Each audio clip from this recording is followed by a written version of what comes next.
Alrighty, so we are about to begin our meeting for the Community Zoning Information Meeting today, February 2nd, happening at 6 p.m.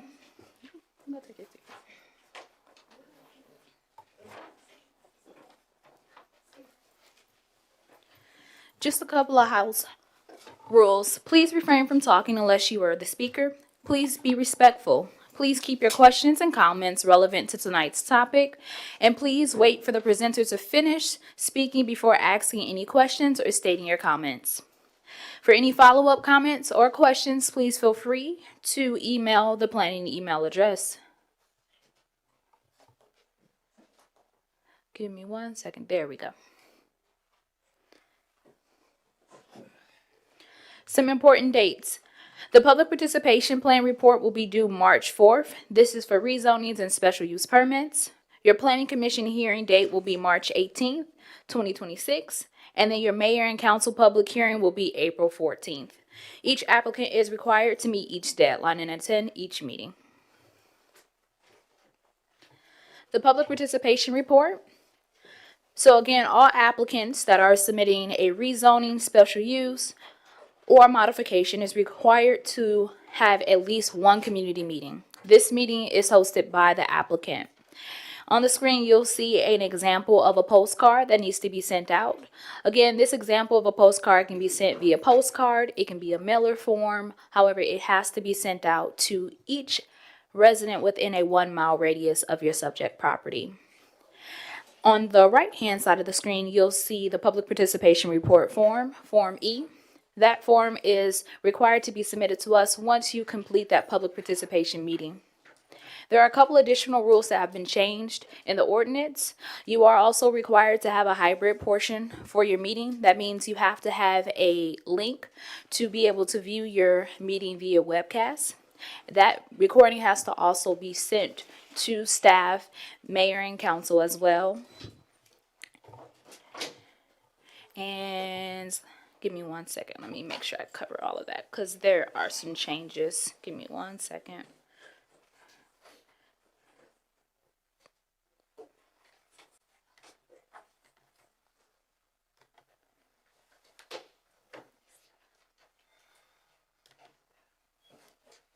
Okay, so we'll also send you out an email with all of the email addresses that you'll have to send that. So it'll be a letter of intent, your site plan, and then again, an example of that postcard. So before you send any mailers out, please make sure you send it to staff for that final approval.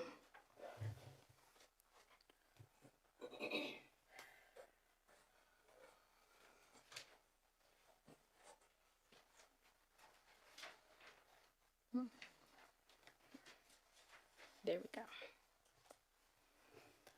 So today we are currently on cycle 3. So it's the community zoning information meeting happening today. The next deadline you'll have for February 25th will be your public notification and your sign posting. You'll get a email from staff letting you know that that sign is ready to be picked up for you to post on your property. And then we have the public participation plan report. We just went over that. That's due March 4th. And then planning commission will be March 18th. And then mayor and council will be April 14th for this current cycle. The first thing we have on our agenda is the text amendment, TA 26-001. The text amendment is to amend the ordinance for 2021-003 in section 302.15 of the City of South Fulton's Code of Ordinance pertaining to gas stations and convenience store distance requirement and the codified legislative waiver process.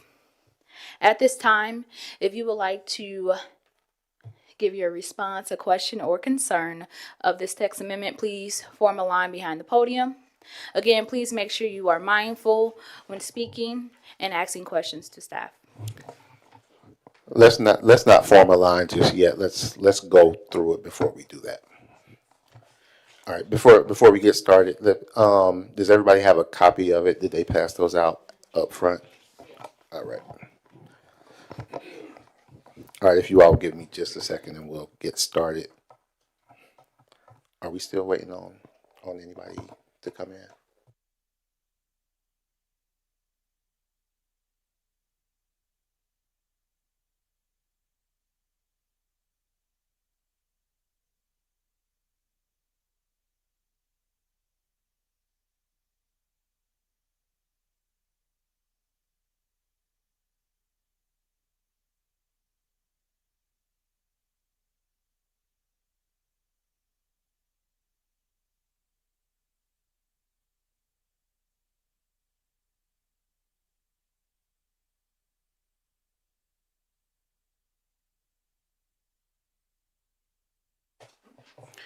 All right, thank you. So good evening, everyone. My name is Reginald McClendon. I'm the Managing Director of the Community Development and Regulatory Affairs Department for the City of South Fulton. The reason why we are here today at this Community Zoning Information Meeting is because a text amendment to the South Fulton Zoning Code has been proposed. It is a council-sponsored text amendment. You'll see on the copy that you have in front of you the council members that are sponsoring this change. The I want to start by addressing a couple of procedural things based on some emails that I saw. There were some questions about why this has to be presented at a CZIM. The community zoning information meeting is designed to speak about these items. If you look in our zoning code section 802, text amendments to our zoning code are actually required to be presented at CZIM meetings. And so that's why we're here today. We don't do it very often, so that's probably why you haven't noticed it. But we do present text amendments at CZIM meetings. What a text amendment means is basically a change to the language in the zoning code. There's not necessarily a change to the zoning of a particular parcel. And so this is a text amendment that is in relation to gas stations. I'm going to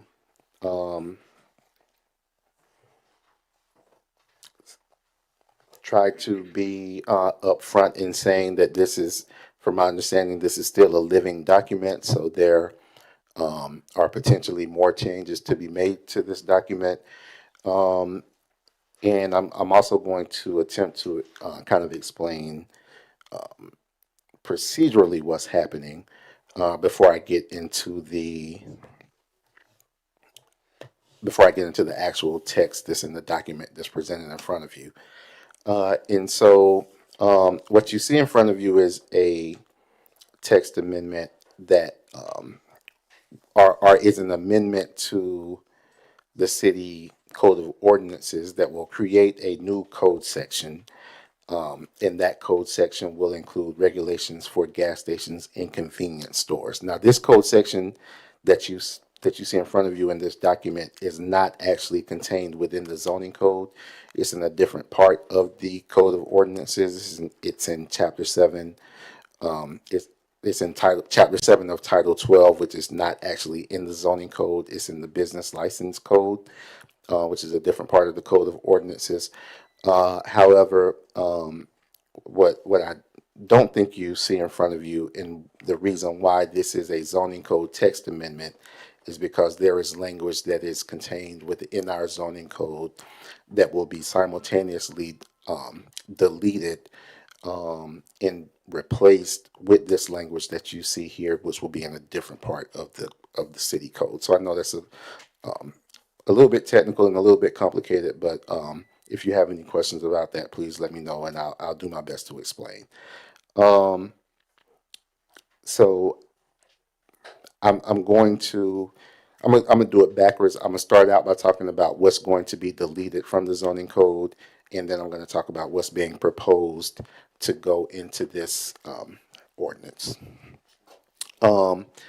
There's a section in the zoning code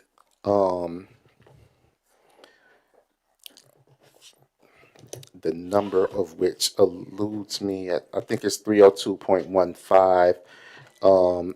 In that section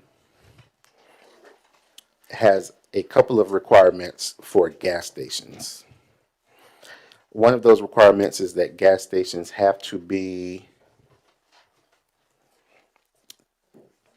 section 302.15. It basically has two requirements. Excluding gas stations with frontage on Fulton Industrial Boulevard, so gas stations in every other part of the city, have to be separated by a minimum of 3 miles from other gas stations. And then the second requirement is that gas stations shall not be located within 1,000 feet of residential uses or mixed-use districts that include residential development. So the intent of what you see in front of you is that the language in that section 302.15 is going to be deleted in its entirety and replaced with what you see here, which has a few different regulations included. And I will not read it verbatim. You have it in front of you. But again, if you have any questions about any of the language here, please let me know, and I'll do my best to answer. The first section here, so I'm looking in the at the language that you should have in front of you, which looks, yeah, right. Those were passed out. Also, this has been uploaded onto the city website as of about an hour ago. We have, I believe, some slightly updated definitions for gas stations and convenience stores, just to clarify how we're defining those uses. Now, the meat of it is that the new requirement that is being proposed for gas stations is that gas stations will be can be no closer than a mile and a half, which equals 7,920 square feet. We try to be precise when we do these types of regulations. So it's basically a mile and a half distance requirement between gas stations, which is, of course, half of what is previously or of what is currently in the zoning code, which is 3 miles. The 1,000 foot from residential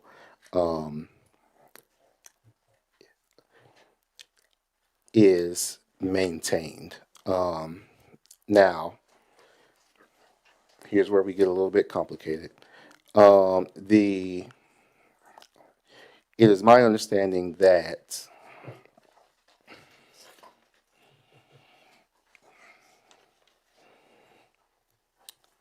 there will be different requirements for it. It will still be possible to have gas stations that are within that 1.5 mile distance of each other and within 1,000 feet of residential uses. However, if someone wants to locate a gas station within 1.5 miles of another gas station or within 1,000 feet of residential, then that use will require a special use permit. And then along with that special use permit, there will be certain requirements that are requested in that special use application. And that includes a complete and independent environmental impact study, a tree buffer of 35 feet for immediately adjoining residential parcels, if any, in the submission of a lighting placement plan to ensure minimal impact on surrounding parcels. Further requirements of gas stations, and I believe these will pertain to all gas stations, is that adequate signage is required, a paving, it says ensure paving material and condition is installed and maintained in a manner consistent with federal and state regulations to ensure limited negative environmental impact, and external cameras that record activity in the area of fuel dispensing or in the front of a convenience store are required. Additionally, this text amendment would require existing gas stations to come into compliance with these new regulations within 5 years of the effective date of this ordinance. All right, so I do want to explain one thing that we don't see here in writing, which I do think is important, which is that gas stations are currently allowable in three of our zoning districts. The heavy industrial zoning district, which we call M2, the light industrial zoning district, which we call M1, and the general commercial zoning district, which we call C2. All three of those zoning districts do allow gas stations. However, all three of those zoning districts allow gas stations with a special use permit, meaning in order to construct a gas station, a new gas station, the owners and applicants will have to come before city council and get that special use approved by their majority vote. I believe it is the intention of this ordinance to allow for gas stations in each of those three zoning districts, M2, M1, and C2, by right, meaning that as long as the applicant meets all other requirements, as long as there is a 1.5 mile distance between gas stations and 1,000-foot distance between the gas station and residential uses, then that person or that owner would not have to get city council approval. All they would have to do is submit their building plans, and it would be approved administratively through our department. Only when they intend to build a gas station that does not meet the 1.5 mile distance requirement or the 1,000-foot distance requirement from residential will the special use permit process then be activated in those particular gas stations, which would have to seek special use. They could still be approved. However, they would have to come before council and get that special use. All right, so I think I got through that. There was a lot, and there was a lot that I had to digest in a very short format. So hopefully I touched everything that needed to be said. And so at this point, we will open it up to comments. Now, as we open it up to comments, I want to make a couple of things clear. One, this is not a public hearing. There will be two public hearings for this item. One will be in front of the South Fulton Planning Commission.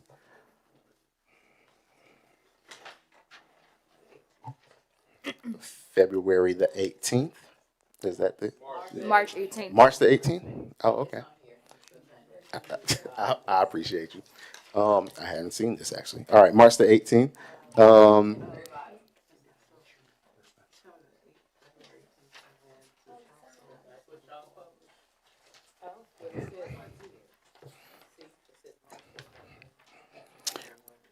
That's what I thought. So February 18th. So this agenda is a general agenda that in those dates are going to pertain to the remainder of these cases that you're going to hear about tonight if you stick around through the other CZIM cases. This text amendment is following a different legislative path. The council members have specifically requested that. So it is my understanding that this text amendment will be presented to the South Fulton Planning Commission at their February hearing, which is February the 18th. I hope I'm getting that right. February the 18th, 6 o'clock p.m. That's at the Welcome Mall Park facility. And then that's the public. That's one public hearing. We have two public hearings for all of our cases, including text amendments.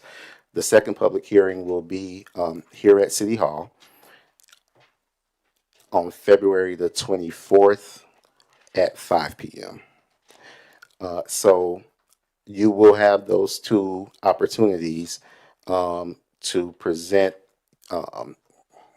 your public comments about that case, and that's including this opportunity you have. But I want to be sure to say that those are the actual public hearings. This is not a public hearing. The CZIM meeting is a meeting that's designed for you all to be able to make comments and interact with developers. And so the reason I'm bringing that up is because we don't have time limits at this meeting, so you all can get up and say what you want to say and say it for however long you want to say it. However, please be respectful that we do have other business to attend to, and please understand that your public comments will be taken at a later time, and so you don't have to get it all out tonight. You have those two public hearings. You can email your council members. You can email our staff. You can email our clerk, Mr. Corey Adams, who's at the door, and give your comments in the future as well. This meeting is being recorded. I believe we're being broadcast on YouTube. So whatever you say, I promise you will get to anybody who wants to hear it. But we do have other business to get to. So I would ask that you all try not to kind of continually repeat the same comments. All right. So I think I've said everything that I kind of can say.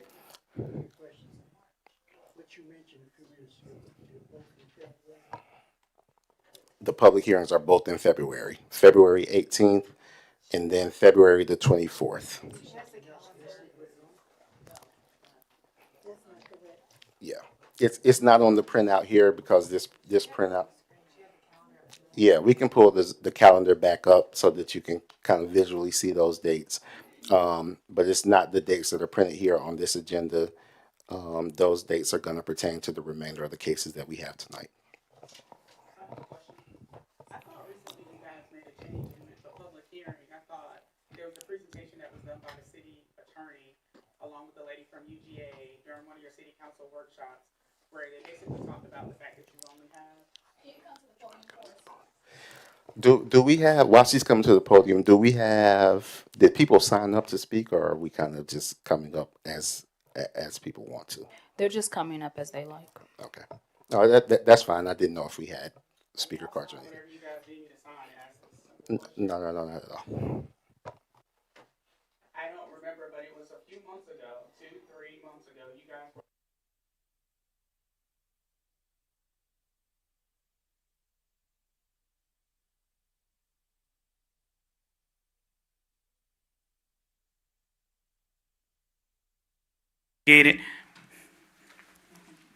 You're only obligated to do one. And so they were basically, it seemed to me like everything since then has been one public hearing. So now we're here and you're saying there are going to be two public hearings? So, and I want to make sure I clarify because we're already sitting here dealing with a publication that shows March 18th. And you're changing it. And I mean, let's be clear. We know that council people in particular are rushing this thing through before they leave office.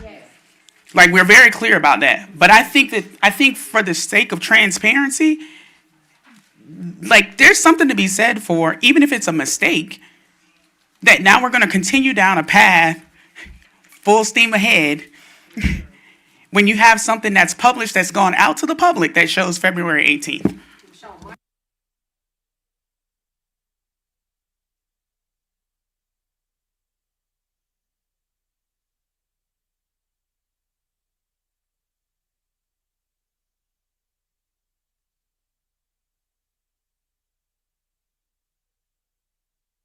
Good evening. My name is Carmen Davis. I'm one of the assistant city managers here at the City of South Fulton. Thank you for being here tonight. To answer the question about the public hearings, certainly the track for the remaining cases is on the track of the March public hearings, with the exception of this one. It had already been published, so it's not a new issue. I think what we didn't do for this letter or agenda for today did not distinguish the fact that this particular zoning case is on a different schedule from the others because it's already published. We already put it, Mr. McClendon was off on leave, so he's not aware of this scheduled timeline. In the, what's the normal publishing? The South Fulton Neighbor. So it is, the publication is, I'm not sure the date right now, but it is published to satisfy the 2-week notice for the February 18th meeting with the City Planning Commission, and then the February 24th meeting with City Council. So there will be 2 public hearings on this case. Why is this different compared to what you guys have started doing in the past? Because you guys recently just changed it. We haven't changed the 2. Yeah, you guys really brought the lady in. I thought it was very interesting, like, discussion, quite frankly, when Sarah brought, the city attorney brought them in. If you're speaking, you have to come to the mic for me, for the folks online. Yes, because online they're trying to hear you, so it'll be helpful for them to hear it. People online, please join us in the office, in the building. We need you. But you guys changed it, and I remember you guys went through one of the zoning cases, and it was very, like, people showed up to speak, and there was a lot of dialogue about the fact that people had showed up, and they were learning that because the public meeting, the public hearing had taken place at the county, at the planning commission meeting, that they would not be allowed to speak. And specifically, it was about the gas station. Not Stonewall Tell, but the one over on Flat Shoals, or wherever in District 7.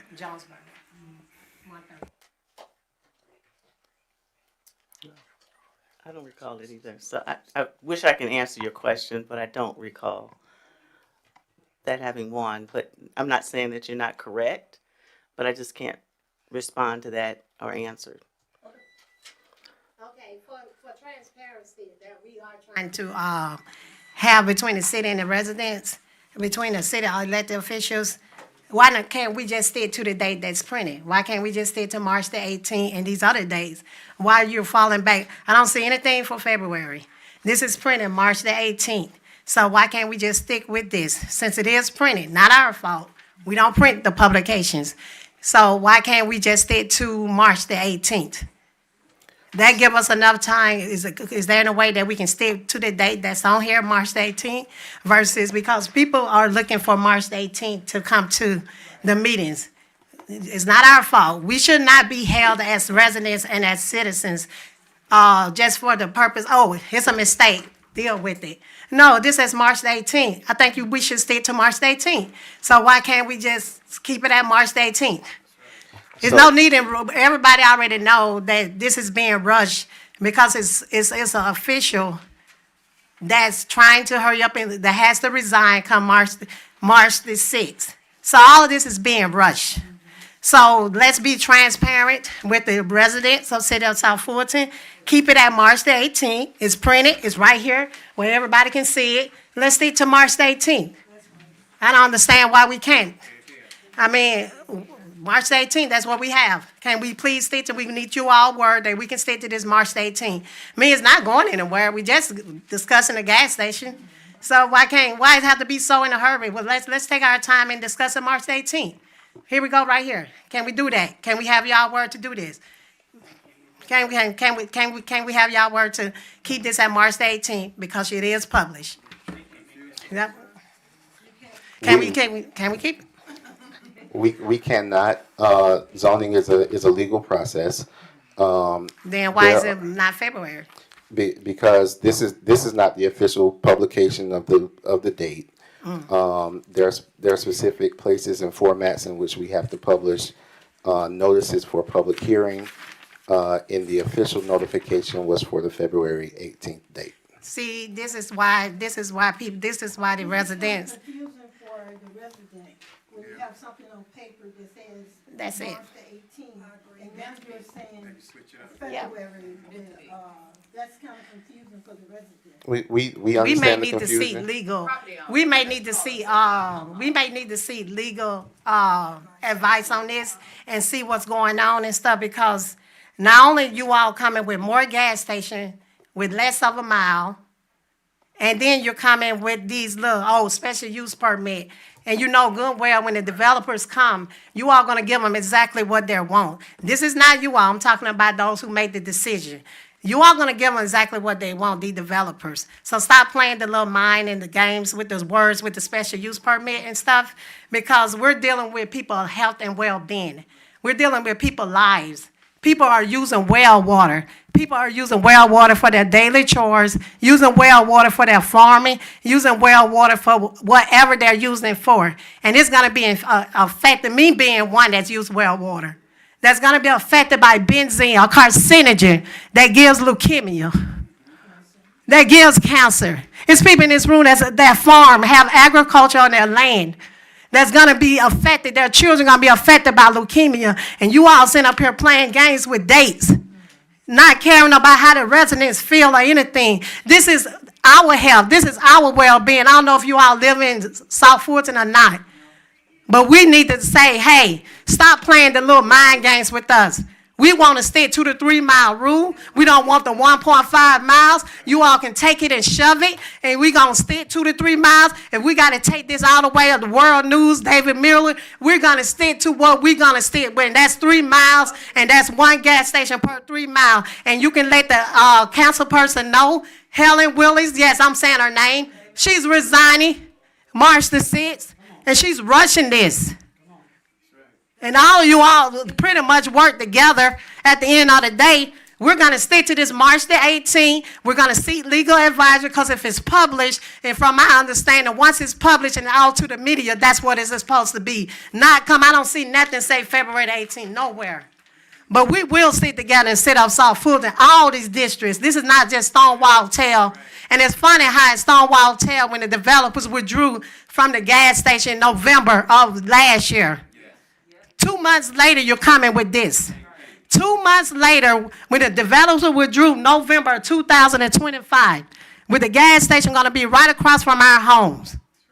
2 months later, now all of a sudden, nobody's complaining about, hey, we need more gas stations. But all of a sudden now, oh, we need to repeal it.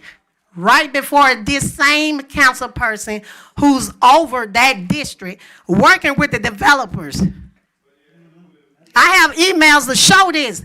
She was single-handedly rezoning, working on rezoning the area for the developers to build a gas station back in May of last year. And the residents didn't hear about it till August. So I wonder why all of a sudden now, oh, let's make the gas station 2 at 1.5 mile distance. Is it because she want to get her developers in before she leave? This is affecting us all. Y'all playing with us. We're sick and tired of electing y'all as our city officials, and you all get up here and y'all betray us. You all betray us. You all sit here and you know this stuff gonna cause leukemia and benzene. You're leaking into the water. Y'all don't care. You just care about developers. You care about people. You're selling us out. And we're sick and tired of it. We're sick and tired of it. And I'm not going to take it no more, because my water is going to be affected. And along with other people in here who use well water. So the date is March the 18th. We're going to stay with that date. And I will be involving a legal advice on this. If we have to sue, then so be it. I don't think this was said earlier, but could you all please introduce yourselves when you come to the microphone so that we can know who you are?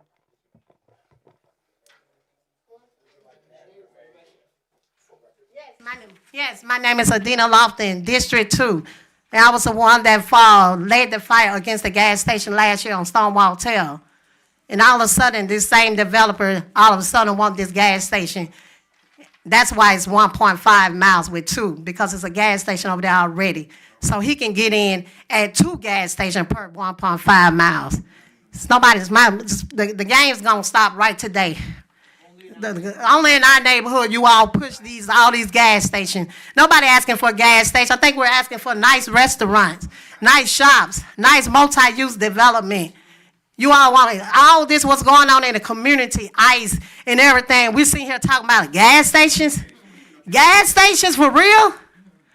Like, we people out here dying. People out here dying from benzene, from leukemia, all this type of stuff, pollution in the air. You all playing with us. We sick of it. My name is Adina Lofton, and I live on Stonewall Tail.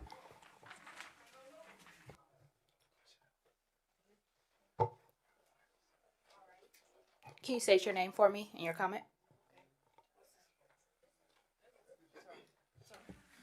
Hi, my name is Cedric Williams. I live in District 4. I'll make a general statement. I do have a couple of questions as well. It is obviously something is afoot as it relates to the fact that we're fast tracking this proposal. I liken this process to South Fulton, to the gold rush, California, 1848. Every developer, merchant, supplier, and service people will make a mint with these changes. While I cannot find and believe that this is reasonable, that someone would like to cut that in half. So it is quite troubling. One of the things is when you develop land, especially a gas station, we are essentially marrying ourselves to 30 years as a commitment. Because the reality of this is, if the gas station does well, that's one thing. But if it fails, what is required to do anything with that property in most places and with most companies coming behind them, they don't put in the money. We have tanks that they will have to pull up and all the other things. So when we sell off this land, we're done. And to do that for a gas station is not something that we really want to commit to. I would say that, and this is a question, when you apply for a gas station and these other buildings, are you guaranteed a liquor license? That's a question. I think the answer to that question is no. Our and you say liquor license, but I'm gonna kind of refine that to a beer and wine license because gas stations don't generally sell liquor. But those licenses are controlled by our police department. They do that process, and so I'm not 100% sure what all that entails. But I will say that generally, gas stations are entitled to beer and wine licenses as long as they meet all other relevant requirements. Those relevant requirements, that's based on community input, or once they've established that they have this facility, they apply based on their credibility, is my question. There is a licensure hearing process, so there is some community input. They generally have those hearings at the same time that we have our zoning hearings, and I think they do open those hearings up to public comment. And so I do believe there is at least an opportunity for the public to comment on those licenses. However, the specifics of the approval process, I'm just not sure of. Our department doesn't control that. So I will make my final statements so others may provide some input. It is clear, for whatever reason, that Helen Willis has an agenda. There is absolutely no reason why this needs to be fast-tracked this quickly. Obviously, legally, South Fulton has crossed their T's and dotted their I's to make sure, and we probably have an uphill battle as it relates to trying to push this along. But I will say to you that traditionally, in government, when you have one individual, they pretty much represent anywhere from 100 to 1,000 constituents. You have more than just one individual here. So that number is multiplied. I would hope that even though this was sponsored by 6 members of the city council, that 5, that they would take into consideration what is being said today, the input of individuals and the people showing up, because we are their constituents and we need to be heard. You answered my liquor question, so thank you very much.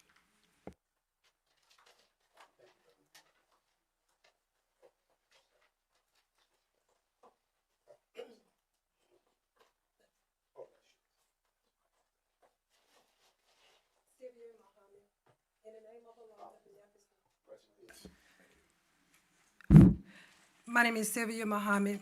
In the name of Allah, the Beneficent, the Merciful, panel, please hear me, because this is very serious. You're dealing with our life. You're dealing with our property. You're dealing with our way of life. We don't want any more gas stations in our community. This is being rushed. You're not listening. This is very serious. Please hear us. We voted you in for a reason. I've been in South Fulton now for 20 years. My house is probably valued at $1 million. I do not want to see gas stations 1 mile, 2 miles, 3 miles. I did not come to South Fulton, original from Atlanta, Georgia, live here to make this my home in an agricultural community. Now that it's majority black people in South Fulton, you'll want to take advantage over us. And we will get the law judges or whatever involved, because right now you all are playing with our life. Yes. We have property in South Fulton, and we love our property. We like staying in South Fulton. That's why we moved here. But who wants to see a gas station on every block? Think about this. We moved to South Fulton to have a better way of life, to live comfortably, to live right. But you want to bring all of this nonsense, ghetto-ness, rushing things through the system, and it's not fair to us. I want Ms. Willis to know this is not fair, and this would not be unchecked, because this is wrong. You're putting a gas station in front of houses. You're not caring about the community. We voted you all in, and I want you to really hear me, because this is serious. You're dealing with our grandchildren's health. We don't want to always move to white folks' community, because this is what we have to fight for when we elect black people in our communities, because they don't know how to do what they need to do to secure the people who voted them in. We want to stay in South Fulton. We don't want to run up to John Creeks. We don't want to run up to Sandy Spring. We don't want to run every time. We have to fight for what is right. This is the right thing to do. Leave the ordinance where it is. And let's work together on putting it somewhere else, these gas stations on main roads. It's very simple. I don't care if the churches are behind these people or whatever the case is. We really need to, I really just need you all to listen. You may be here in South Fulton for today, but in the next 5 years, you may be gone. You may up and leave and get married, move to another state. We're the people who have property, and we want to keep our property. We want our children to be able to come and play without drinking the water, thinking that they're going to get cancer. You all are not even thinking about the overall pictures. You're just thinking about a gas station, getting approved, people getting money, whatever. Think about this. We don't want to go every time you turn around running to them people area, because we can't work together as a committee, as councilwomen, as mayors, and work together as a community. We want to work with you all. We don't want one side this way, one side that way. We want to work together, but we want fair dealings. We want things to be done right. We don't want this to be rushed. And I yield because I really believe in my heart that this is being rushed, and there's no reason. And it's going to be some lawsuits behind this, because we cannot continue to run to different counties just because we have elected officials who want to make our community, where we pay taxes and do this and that and the other, bad, and they want to be gone about their business. They'll be gone in another county doing something else. But I guarantee you, if there was 50-50 white people here, we won't even be here tonight. We'll be at home watching our TV and our regular program, because y'all wouldn't dare stuff this down their throat. Y'all need to listen to what we're saying, because this is right. I've been out here 20 years when the roads were still dirt roads. When the roads were still nice. People loved it, College Park. People couldn't wait to get on Butner, South Fulton, whatever the case is. Now people are hating where we live because we got incompetent people who are representing us. Don't care about how we feel. Don't care about what we got to go through. I want y'all to really think about this. If your mama was on Butner, if your mama was on South Fulton, would you want your mama drinking this water? Would you want your mama from a gas station with loud music? blunts thrown everywhere, weed smoking, all of this nonsense that bring crime. Y'all are not doing us any justice. We need justice here. Please, look at this. Help us. I don't want to run anymore. I've been to 3 counties. I've been here all my life. I settled in South Fulton because I love the community. It's not far from the airport, and we want it to remain nice agriculture where we could continue to grow our fruits and vegetables and live a life carefree from crime. Please think about what you're doing. We voted y'all in, and y'all have to take this in consideration. I'm not here to preach, but I'm here to let y'all know that this is wrong. Don't rush it. Take a breather. Let's sit down and look at this because we love our community, and we want to keep our community a safe place, a decent place, a nice place. So please consider what you're doing. Go home, pray about it, think about it, and reconsider what you're doing because you're hurting the residents here. And I'm telling you, houses will start being lost as far as people leaving their homes because they seeing too much crime. We will have a backslash on this. We don't need that. We have $1 million homes, $2 million homes, da-da-da-da this or da-da-da-da that. It doesn't matter about the price of the home. It's the value in how we treat our community. So please think about it. No one wants to walk away from their property, but no one wants to be in a crime-riven zone. Thank you for listening, and please, please consider what you're doing because this is unfair to the community and it's unfair to the residents. We voted you all in for a reason. It's nothing wrong with having developers coming into the community, but let them be on the main road. You all should be ashamed of yourself sitting here, even consider putting a gas station in front of an old person's house. You should be really ashamed of yourself because money is not everything when you're losing your dignity. Money will come if you do the right thing with the resident. Our community will bring you in money. We should be talking about a YMCA. We should be talking about a Boys and Girls Club.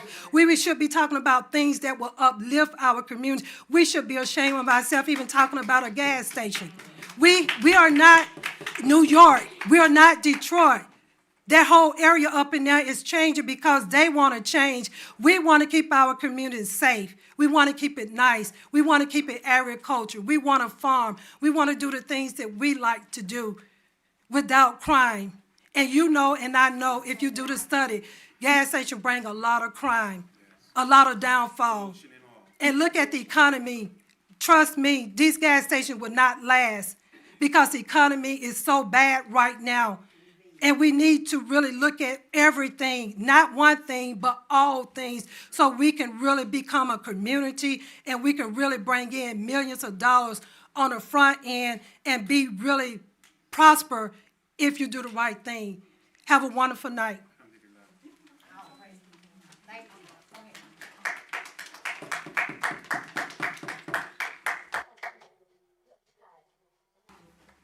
Hello, my name is Donna Gomes. And I'm just wondering with this first part here about a text was sent out. A text, and you said that's illegal, a text message? Well, it's a text amendment to the ordinance. Huh? Yes, so was that a text sent out? No, not that. Oh, okay, so I wondered about that. So I thought that would have been illegal. But also, do you know that on Sonoya Road, near Broad Street, in that area, there are gas stations that's out of business over there? And no one wants to develop there because the land is contaminated by what they did with having those tanks there. And so we don't want our area to turn into something like that or wait for it to turn into something like that. We just know we don't need it. And also, I lived in Brooklyn. I came here from New York. And I like the space that you have. But now it's so crowded. Where there, next to the high school, there's been over 1,000 apartments built. We have one supermarket unless you go to Union City or somewhere else further or Peachtree or somewhere, so we have to drive so far. Why we can't get quality things come in our area instead of more housing or gas station? I mean, housing, we still have a lot of that too, because of the apartments as well that have been just developed in the last 2 years. But, I mean, we really don't need this gas station. I don't see what value is given to our area. What value is it given to us? Can anybody justify the value it's given us? Okay, do you think a nice restaurant people would like to go to? Or? Well, I like some people do. Okay, all right. Well, that is my side of it, because I really feel this is injustice, and it's really not taking the people who are taxpayers, who are homeowners, people or whatever capacity that they come here in, that we're not being taken into consideration. It's just someone has something to sell, someone has something to buy, and we don't care about the people. And then, yes, and then for the date to be changed, I have other neighbors that I like to tell about this. I would have been telling them those other dates just here in writing, as opposed to when he told us these other new dates. I would have hated to have even came here, because I was relying on what was given to us tonight. So we do want to keep those other dates, and whatever we have to do, we want to make sure those dates, because this shouldn't just be pushed through like what you guys are trying to do, and just change something at the last minute. Thank you. She gotta be gone by March the 6th. Good evening. My name is Nadia Murray, and I live in District 1 at 4785 Cascade Hill Circle. Catherine Rowell is my council person. Wanted to give a little context. I am a product of South Fulton County. I have lived here since I was 2 years old. My parents purchased a home in 1977. So I've seen the best and worst that South Fulton has had to offer. I've seen where we've had a Red Lobster on Old National. I've seen we had a Denny's, Shoney's. We even had a beach off of Old National, Pleasant Hill Beach. But as of lately, we have turned South Fulton County into a pocket of poverty. Okay? And that's what I don't want to continue. Okay?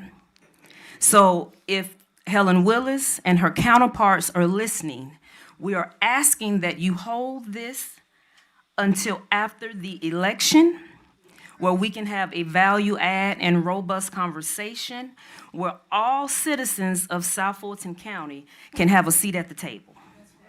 Okay?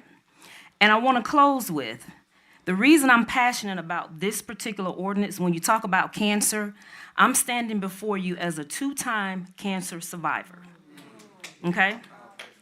So unfortunately, this can't happen, because what I just went through in 2024 and 2025, I wouldn't want my worst enemy to have to deal with. So if you love yourself and your family like my family loves me, then I ask that you hold this vote until we can get to the table and have a conversation. Thank you and have a good evening.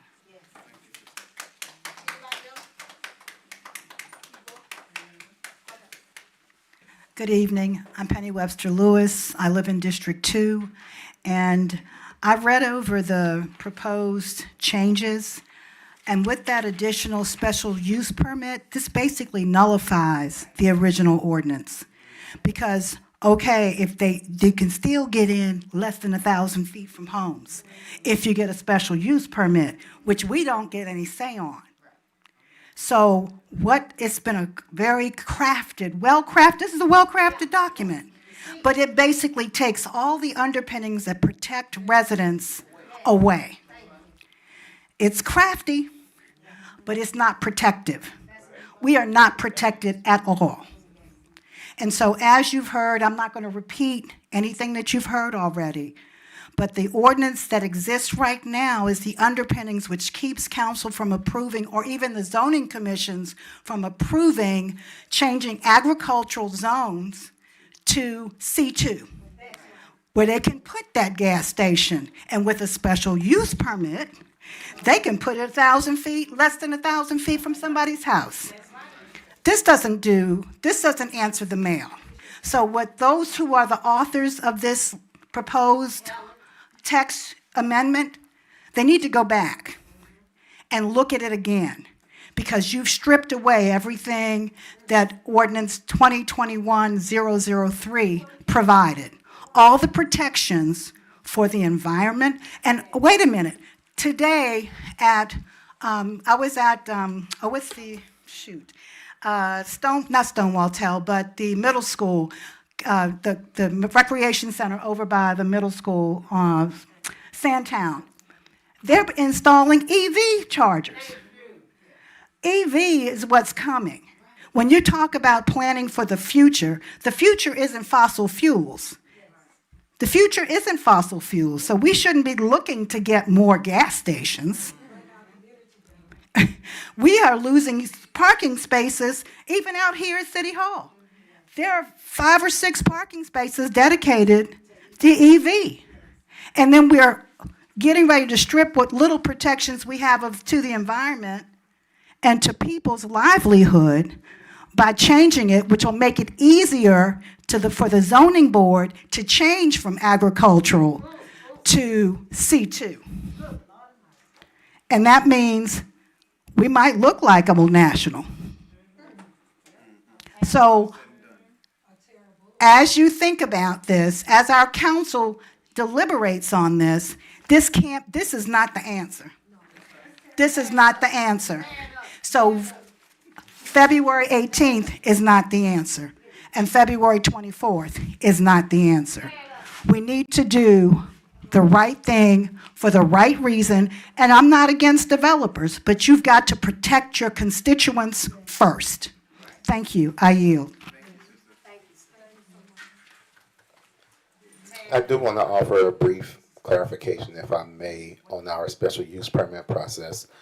Special use permits do have public hearings, and so if a special use permit is requested, the community would have the opportunity to give public comment on that at a public hearing in front of City Council and one in front of the Planning Commission. So I just wanted to make sure that we clarify that. Somewhere, because I didn't see this for the first time till today. It was just published today. We did put it on our on the CDRA website today. Special use permit just means special use permit gonna simply mean that, okay, we hear you all talking, the residents come and talk, we gonna hear you talk, then we're gonna go have executive session, then we're gonna come back and say, oh, by the way, 6 out of 7 passed the special use permit. See, this deceit and this crafty language, which really need to be torn up and burnt, because whatever we have to do to save our property and to keep our health and well-being in good standing and keep our children from getting leukemia and ourselves, we just heard a survivor here of cancer, not gonna happen. Okay, we gonna stand up for ours. Well, and I want everybody here before we leave, make sure we meet up before, because we're getting ready to have the news. We're gonna take this world news. We're gonna take it further on every news and all that the city of South Fulton don't give a damn about they city. Excuse my French, I don't mean to say the curse, but they don't care nothing about their constituents. They're selling us out for big development, and they're selling us out and don't care nothing about our health. Now, one time, did the councilwoman, when the developers was trying to put the gas station across from our street, everybody on across our street on well water, and the gas station was trying to get right, literally I can open up my door and I would see a Chevron neon gas sign. Now, one time did this councilwoman Willis meet with us? Ms. Lofton, if I may, please allow, thank you for your comments. Yes, ma'am. Can we make a round for those who haven't Yes, spoken ma'am. Okay. yet, and then if you have more. Okay, I'm passionate about it because I understand. I'm affected by this personally. I understand. It's I gonna try to appreciate be it. I right wanted to give you across some from my time, but Yes, I do ma'am. want to respect those who have not spoken yet, and so we want to. Yes, ma'am. Thank you so much. Now, first of all, I'm so glad I made it here because I was trying to figure out what agenda was what day, at what location, at what library, at what. So, first of all, I'm coming for I think, my name is Monica Peart on Mondays. So now, the reason I'm talking is, and I'm kind of trying to find out what's going on. Now, first of all, I feel bad because I don't have a pen. ice out and no gas station, but anyway, I'm gonna get it before I leave. Now, I have a childcare center on Highway 138 in, I guess it's Fairburn. It's kind of hard to figure out where you are, to be honest. Are you in the city of South Fulton? Are you in Fairburn? Are you in Fayette County? It's not really divided. I would like to know too who these folks are. I don't know why there's not a name tag to say who y'all are. So, no, but I mean, who's who? Because I don't know who's a part of county. Okay, so Explain who, the process. We're who gonna are explain you? the process. Okay, so anyway, Ma'am, so. ma'am, give us the opportunity. We want to answer Okay. that question so you can understand what's happening Right, here in because the I've gone process. through a rezoning, I've gone through a different, I kind of know the process. So is this, where are the impact studies? First of all, why is this information not made public? I can't find anything on the website. I can't find any, and I'm pretty astute, technically competent. So, I mean, I know how to follow a couple of prompts, and what I don't know, I asked Chat, and he couldn't find it. So, I'm just wondering if we could kind of get things clarified, publicized, and then everybody can follow, because it's almost like a maze figuring out what's on the agenda, what's coming up, where's the public opinion, where's the community. First of all, the signs, where were they? Now, is there a certain, because is this the agenda for tonight? I mean, what's really going on is my general question. So, We're ready to so I've heard him speak, so I guess you would sit, are you the city of South Fulton or what? Yes, ma'am. I'm the managing director of community Super. development. Super. Can't get a call from anybody in the city of South Fulton, planning, zoning. The only people that answer the phone are the people in, what's the people that come out and tell you to take your sign out? Who are the people? Code enforcement. They answer the phone. So if we could work on that and getting some things published, that would be great. And then, this goes in the silly category. Where is the gas station? Because on 138, there's supposed to be a gas station. Then there's a gas station. It's kind of hard to figure out what gas station we're even talking about. So, it's hard to follow. Which gas station is this?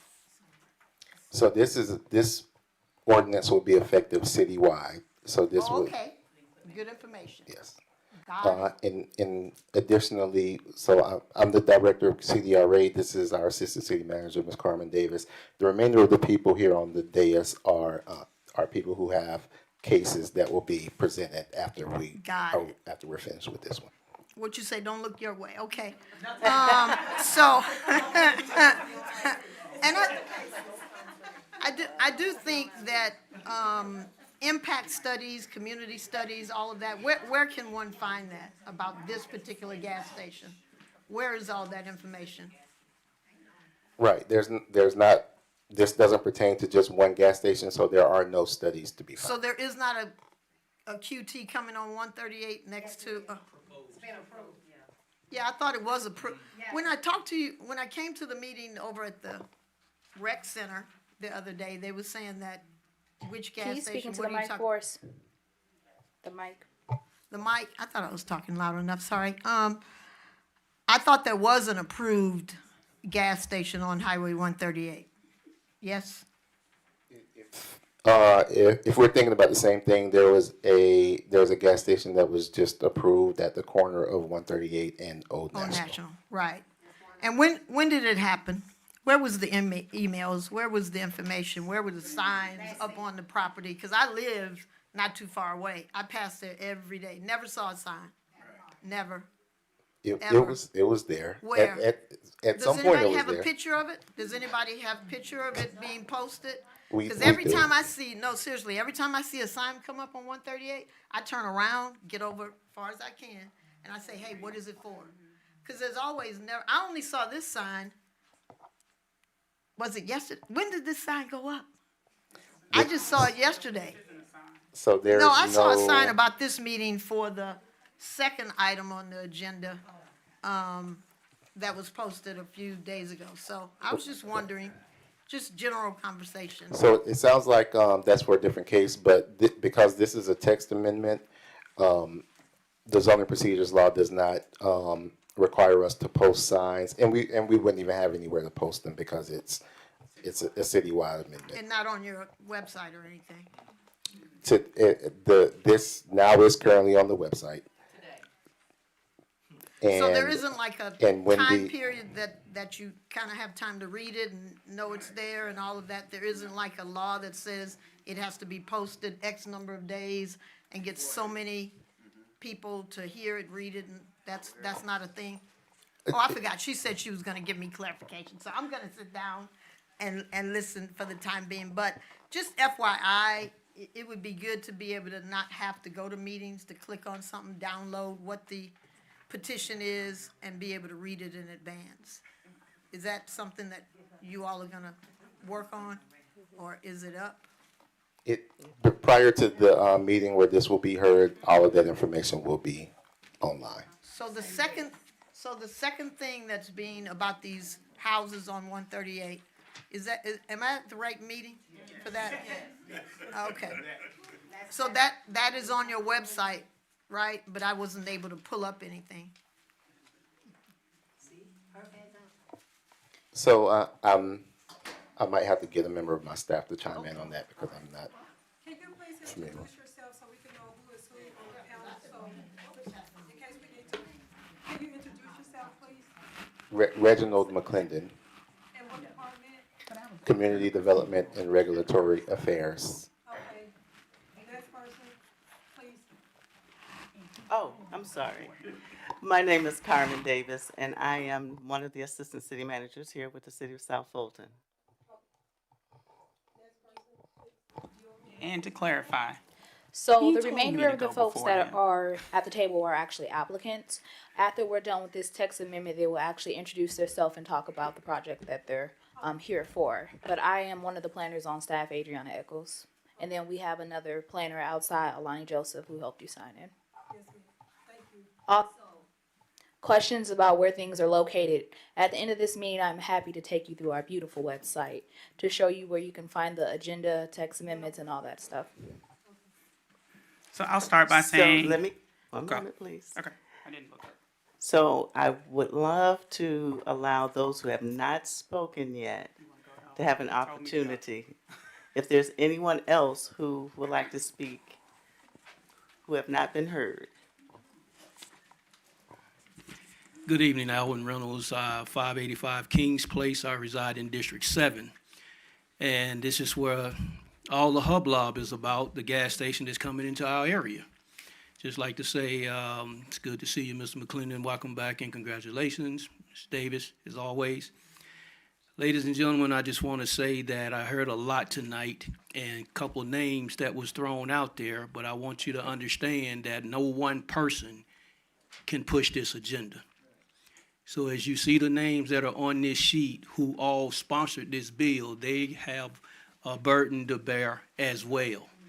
So let's not just throw it all on one, but we understand who that one is, but the rest of them as well need to bear the burden just like that one does. Now, Mr. McClendon, you did a pretty good job in explaining this text amendment, but I have to say that it's kind of all over the place.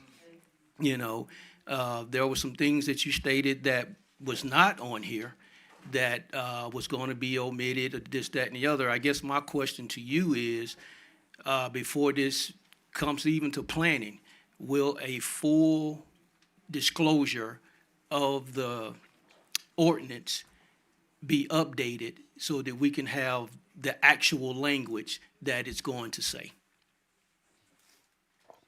Right, thank you for that question. And the answer to that is yes. This document is still, like I said, it's a living document currently, so it's still going through some different iterations and machinations. But prior to, hopefully prior to the Planning Commission public hearing, but certainly prior to final passage, there will be a completed version of this document, vetted, of course, through our law department, that will have all the relevant information. But I do believe in its current status presented to you, it's very close to what the final document will be. Okay, thank you for that. So once again, that you see that we are not in favor of more gas stations, especially in the area that they have already agreed and voted on to put this QT. The old National 138 area is already oversaturated with gas stations. Again, you talk about the environmental use and everything of that nature, how we're moving to different types of energy. And there has to be an undertone to this whole madness, because we've been asking for things, and you heard some of them here, just so that we can enjoy our communities. And I do know that here tonight, it's not addressed to you guys, because, I wanted to make people understand that the ones that need to hear this, you need to be at the next meeting. You need to be at the next meeting, so that we can be heard even more. If you don't stand for something, you stand for anything. We have got to start to take note and take heed to who we are electing. And that's where it all lies, Don't want to go there, but I got to. You can't do anything if people don't have any vision other than what they're putting in your area. And like the lady stated earlier, I've been around Atlanta a while, and I've been in that same area for over 30 years. So I know what it was. I know how it shifted. And for some reason, we say that we're a city on the rise, but we look like we're a city at a standstill, because we do not bring any other type of development other than these types of developments. And so our money leaves our community as soon as we get it. And that's something that we all should be trying to keep within our community, to support our schools, support our kids and so forth, like someone stated earlier. This type of development, I'm telling you, I'm not sure. I'm hopeful that we can get this to even get it hailed, but I have no confidence, I'm sorry, that this is going to be in the favor of community. And let me just share, I'm Alvin Reynolds. I'm an advocate for City of South Fulton, community friendly. And I want everybody to know we have got to stand up 1 through 7, not just our area. See, people come out when it only affects their area, but this have an implication to affect the whole entire city. And this is what's been happening since our existence has been in the city. We don't have 7 cities in one area, as our council portrays. We are one city, and we need to stand as one. And we ask you, Director, CDR, Assistant Manager, I don't know what you can do or what you can say, but please convey our sentiments here tonight. Thank you.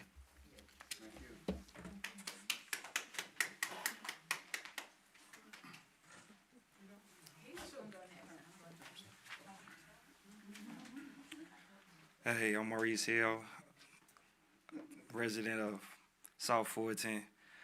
I'm just listening to the elders, really, and the ones that come after them. I'm hearing, disease to the pollution, cancer, which is very deep, sex trafficking, drug trafficking. I'm not sure if y'all thought about that before y'all came with the idea, but I work all around this city, and growing up around different ages of groups of people losing their children or their children being taken, it happens at gas stations, especially in the black communities, in our communities. Now, I'm not going to say black community, our community, period, because we want to make our community a decent and safe place to live and to learn. So where you have the gas station, you only bring problems. They not asking for gas stations. They clearly asking for, markets. What's deep? Agriculture. And again, moving around the city, I don't see none of that's going on. So me personally, I'm backing them, and the ones that come after them, you talking about, I'm pretty sure majority of the adults, the parents have grandchildren. And again, these are gas stations or by schools, by bus stops, by important areas. And again, all I hear is and see is disease, poor pollution, sex trafficking, drug trafficking, poverty. And excuse me because this is deep. I mean, this is real. So again, I just hope y'all think about that seriously. I mean, if you really care, and they are asking you, can you put a hold on that? It come with something more, something that's go help the community, that's go help the children, that's go help the future. Again, market, agriculture. This agriculture is deep. We don't need no gas stations. We do not need no more gas stations. And again, most problems come from gas stations. And again, I've been a resident for a while. And again, I worked in the city for a while. And again, most problems come from gas stations. So again, just think about sex trafficking, drug trafficking, robberies, killing, homeless. Not saying like that. You had people that stand at gas stations and again watching where these folks live at, and it breaks privacy also. So when you think about that, do you want that in? Might ask a question if I'm allowed to ask a question to them. Are y'all residents of South 14? Good question. Yes. How many? Well, This- these folks are here for other cases. We're representation of. Okay, so y'all too. So y'all should know exactly what's going on. Again, like when you ride down Old National, you have almost, if not a church in every corner, a liquor store in the corner, or a gas station in the corner. You don't have a market. You don't have health, fine dining. You don't have, I guess you have dialysis or whatever. Now they try to replace it with Walgreens.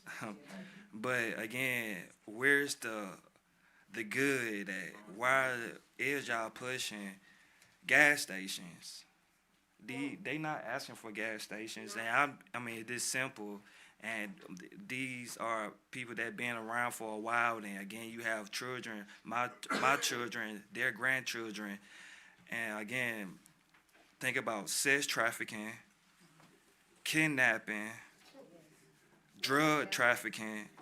And again, that will happen because again, these folks these adults, these parents are already pretty much living a good life. And when you come with gas stations and they crying out to you, no more gas stations. You already have a gas station. Again, why not come with marketplace? Why not come with a Whole Foods? Why not come with a Sprouts? Why not come with a farmer's market? Why not come with an academy for the babies, daycares? What else we missing? They think about what we missing. We don't need no more gas stations. So this dropping a seed over there to the residents. This is real, because again, I'm letting you know because I see this, and you talk to a young dude who sees this. Our women are being followed. Predators are being established in these gas stations. So again, drug trafficking, sex trafficking, killing, this drive-by shooting, poison in the wells, because the wells really mean something to these people. It really means something. And agriculture, why not open up a park? Why not, you got Walker Mall Park. And again, that's about it. But why not open up a park? Why not open up a market? A YMCA, a basketball court, after school programs. Again, because this is deep, and I'm pretty sure the people who's over y'all, and they, whoever them know what's going on, but that's just a whole nother level we'll get to in the future. So they are really just asking for y'all help. And it's really this simple. Don't put the gas station there. Wherever it takes, how these people pay. You talking about taxpayers. You talking about people, they pay their hard-earned money. I mean, again, people going up on their taxes, so they simply just asking. Now they're not even asking for they're not asking for parts and all that. What I'm saying, all they simply asking for is not to put a gas station. And again, nobody not gonna use them gas stations because again, South Forty is almost filled up with people. I mean, again, y'all with parents and adults and grandparents and great people.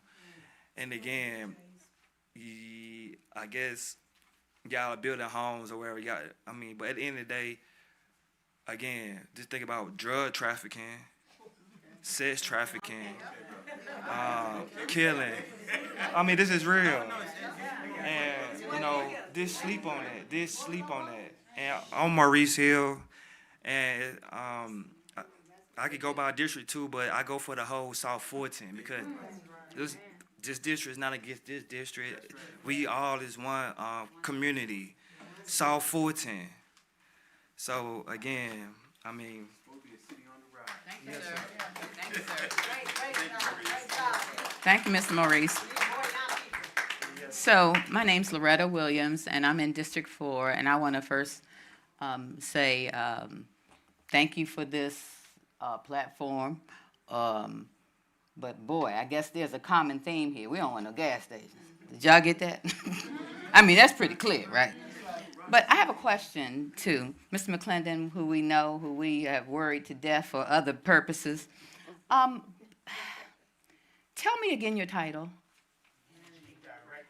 Managing Director of Community Development and Regulatory Affairs. That's what I thought. And, okay, so I have a question of you.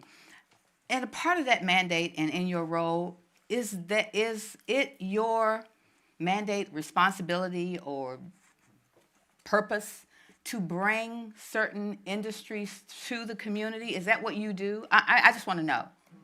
No, ma'am. That would be our Economic Development Department. Okay. And do you work in tandem with them? Of course. Okay. So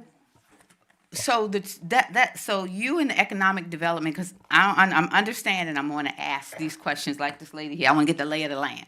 So you work with them to bring certain industries, certain businesses to South Fulton. Is that correct? We work in close conjunction with them. Okay. Is there anything that you can do to help with, again, the requests that keep hearing over and over again? We heard about the no gas stations, but the things that we actually do want. They showed us when we first moved here a prospectus of what they were going to do on South Fulton, where it was going to be a mixed-use community or something, and somehow that kind of went away. I don't know what happened to that. But can we have something like that here? I'm saying we're about the same size as a city like Sandy Springs, and we could do the same kind of things. But it's almost like my husband was saying, like the gold rush is on. They saw the money, and they running for it, and all we're getting is more building. And I have no problem with home building, because if you check and hear the stats about the number of housing that is needed in the United States of America, it's unbelievable. And I know that there's a purpose and a place for those things. I don't know why it has to be South Fulton, except somebody said 400 million was available or something, the budget. And so it's like we being redlined for the things that we need, except development, except building more houses, which brings more tax base, which is a wonderful thing. But where are we going to eat? Where are we going to have entertainment? Where are we going to shop? Those are the questions I have. Okay. So, thank you. As I mentioned, my name is Carmen Davis, Assistant City Manager, and my responsibility, I oversee several departments. CDRA is one, Economic Development is the other, Information Technology and Court Services. So I can give you some insight to economic development just briefly, but I know others want to speak some more on this project. So we have done, you mentioned about, we've been talking about, we had charrettes on exercises for mixed-use developments and retail. So the city is undergoing a lot of visioning. And so one of them is our comprehensive plan update, which is an update that we do every 5 years. And so certainly there are opportunities for you to still engage in those. We have meetings this week in the different sectors of the city. We also, in the past, we had those charrettes to say, what do you want to see? What do you want to have? And we've received public input and your desire, what you like to see in the community. That information has been captured. We have contracted with a Retail Strategies, a consultant, to assist us in doing, they've conducted studies, took our demographic information, and they are working with retailers to try to match our demographics to their concept, because all these retailers, they all have their marketing concept and criteria in which they locate and what they need to locate somewhere. And so so there are developments underway but you know, sometimes it takes a while for that to happen, 2 to 3 years in general. And so we do have certain developments happening around town that will be coming forth, that will be housing those type of desired services that you have.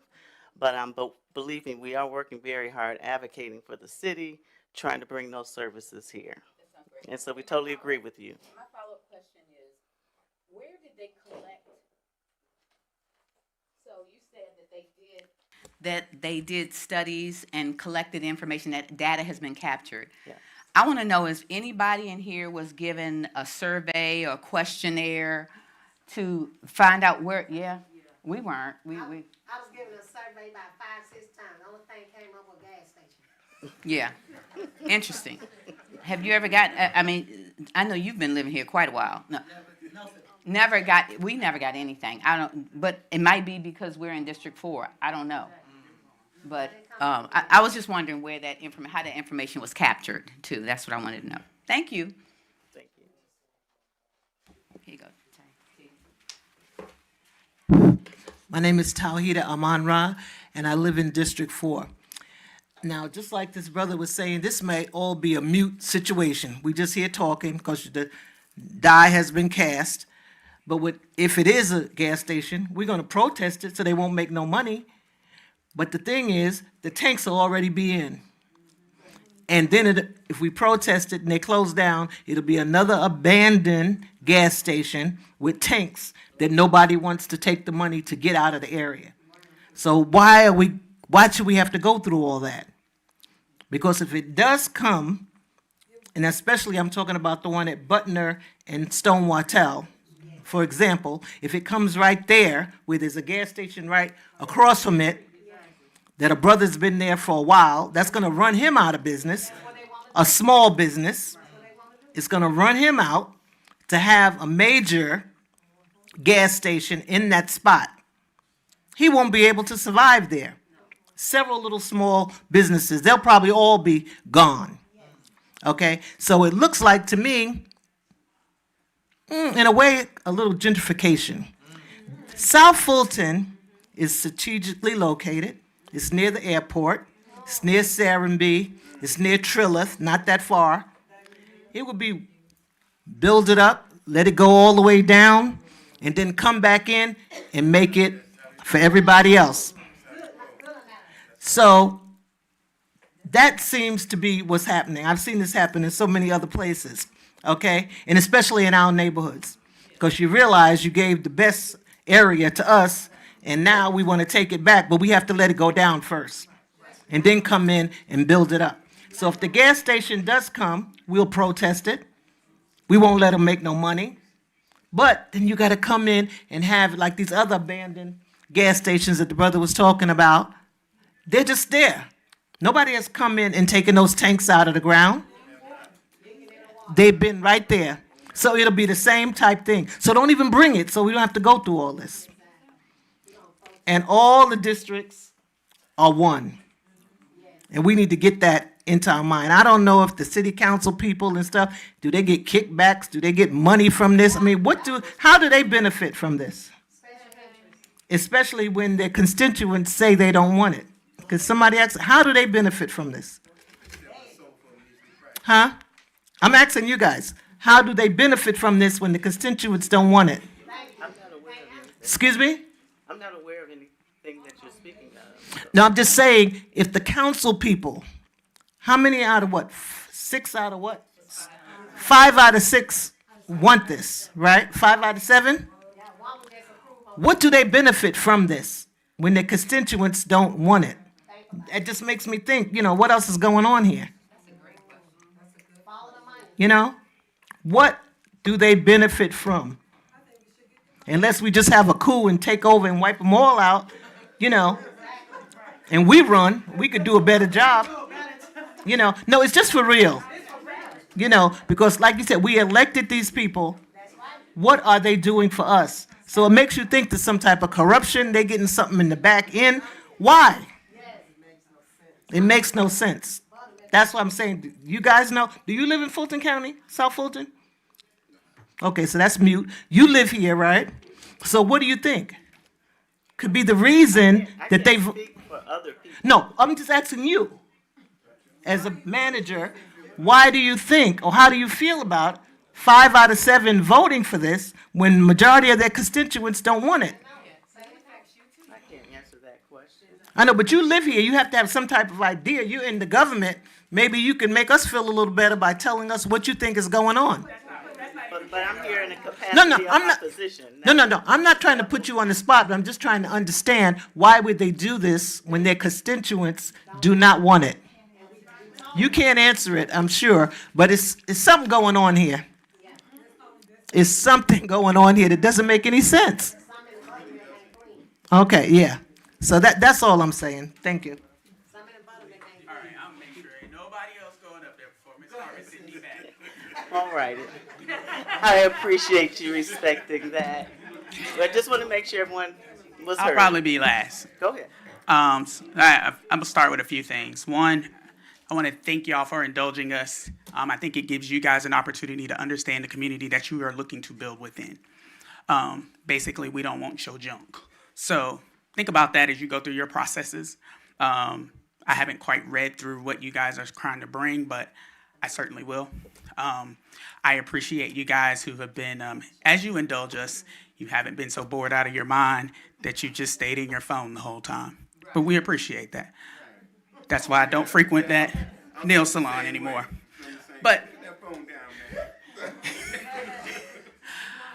honestly, I mean, I know the first time I came up here and I asked about stuff from a procedural perspective. I think this time I really want to kind of go a different direction because to me, like we talk about removing things, because I thought you said that there'll be some things as long as they are M1, M2, C2, they 1,000 feet from wherever. I guess if they can meet this 35-foot tree buffer, which is like not even the length of this room, if we must really think about that. So you could be here and your gas station could be right there. I think for me, my biggest issue with this whole conversation is that it honestly started from 1 or 2 gas stations that wanted to go here or there. It wasn't like it was an outcry from the citizenry. And then we operate with this consumer mentality that we think is okay to put in our community. So what I did while I stood back there on that wall, because this wasn't what I originally was going to say, I decided to quickly look up what is the business model of a gas station in a predominantly African American community. Fuel is not it. But we talk about we want to try to ensure that we are modernizing our gas stations. So I propose, since we are opening up the code, a brownfield fee. You want a gas station? That ain't really where you make your money at anyway. Why don't you give 1% back? Because you approved that QT station and they stood there and talked about how they give back to our community. Anybody in this room can go do research because I dang sure did it that night. Because when then Councilwoman Gumbs specifically asked them about their community engagement and involvement, the lady stood there and she called out all these wonderful things that they give to. But as long as that QT station has been down there on Fulton Industrial, I found it to be pretty sad that no organization that she called out was anything in South Fulton. But Athens, Clarke County, Oconee, Hiram, City of Atlanta, Gwinnett, hundreds of thousands of dollars that they're giving. So for us, you're taking my money, our money, and you're taking it over there. I don't care what color they are over there. It's not here. It's not helping my community. So, okay, we'll get back to so consider that, adding that to people investing, so when they walk away, because that's what's going to happen. They're intentionally going into a place where they're going to you're going to drive Hussein out of business, and he's going and those empty tanks are going to be there. We as a city are going to be left with the inability to develop it. We don't have the money for a brownfield to remediate the brownfield. We got to have matching funds. If we go try to get federal dollars, we got to figure out a way to match it. So why not make them pay in? And I have a hard time believing that they would really push back on it when the majority of their money is made off of tobacco and nicotine products, alcohol sales, snacks and processed foods, sugary and energy beverages, lottery tickets, ATM fees, phone cards and prepaid utilities, CBD, Delta 8, those I think they call them psycho additives or something like that. I just don't understand why anybody would have an issue contributing to the community that they are poisoning. Like, the least you could do is give us a little bit of our money back so that when you run in the ground, because you support somebody else coming to compete against you in the future, because that's what you're doing, you're opening yourselves up, at least allow us to remediate the land. Give the city, put the money in a fund where the city can either give a loan or a credit to somebody who wants to come and remediate that land and turn it into something good. Give the money to the city so that the city, they can go pull down federal funds so that they can have something to match. 1% of annual fees is nothing of your annual fuel revenue. But right now we get nothing. And my big thing about this notion of just moving the revenue from you're just moving it from one corner to the next. So unless you tell me that this thing is within X number of feet from the Union City line, and so they're going to compete with that one, we're not gaining any new revenue. We're just swapping it around. It's like a shell game. We're not getting anything out of it. I want to make a couple more proposals since we opening up the code. I want to know, when you say 1,000 feet distance, is that door to door? It's property line to property line. Okay. So then what I would ask, because it includes, or it did at one point, it's probably been stripped out, who knows? You've got daycare, schools, and all that kind of good stuff that's in there. Why can't we increase? It's still in here, I believe. No, maybe not. Why can't we increase that? So I would like to propose that we increase it to 3,000 feet. Give these people, I know for a fact, these folks live across the street from what is proposed as a Stonewall Tail. Mr. Middlebrooks, all those good folks. Give these people some relief. You're talking about a 35-foot tree buffer. Again, not even the length of this room. Why don't we put some standards in here that talk about the folks don't have to have lighting shining into their houses at night? If you're in a residential area, why don't we put, you got to cut off business at a certain time? You don't need to have a gas station run 24 hours, but they got to listen to it 24 hours. I just think, I'm personally not anti-business. I don't think anybody in this room really is. I think what people are really concerned about is the lack of transparency, regardless of what press statements or what communications get put out there. There's been a lack of transparency that has taken place in this process. One way, by example, you walk on the agenda one version, And then you come in the room tonight and you get another version. And I apologize to you guys as a staff. I just want y'all to know that brother right there is smart. Don't get it twisted. And I ain't saying that because he's sitting in the room. The brother he went to law school first and foremost. Did you go to UGA, I think? He went somewhere. He went somewhere.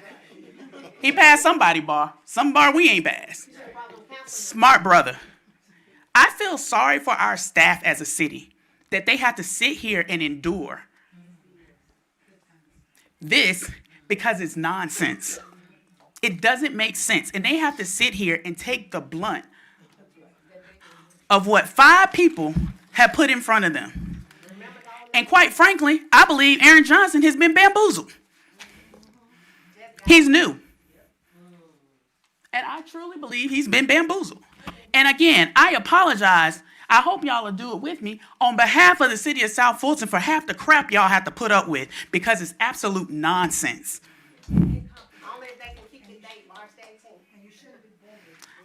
They can't control that. I'm not going to hold them to it. I know it's wrong. I know without a shadow of a doubt it's wrong. But as long as Helen and, as you said, 4 other people are pushing this along, they don't have a choice. They honestly don't. They know it's not right. It's not right to walk something on the agenda and let that be the first time we hear about it. Then you're out of process because it's a text amendment. You can't do that like that. So that's why we're here tonight, because the process wasn't right. When I say the brother's smart, the brother's smart. You can't walk a zoning amendment on in the middle of a daggone council, at the end of a council meeting when everybody has left the room. And then it's perfunctory and foolishness to even think it's going to go before the planning commission, who they've all appointed. They've already given signal to what they want. We can go.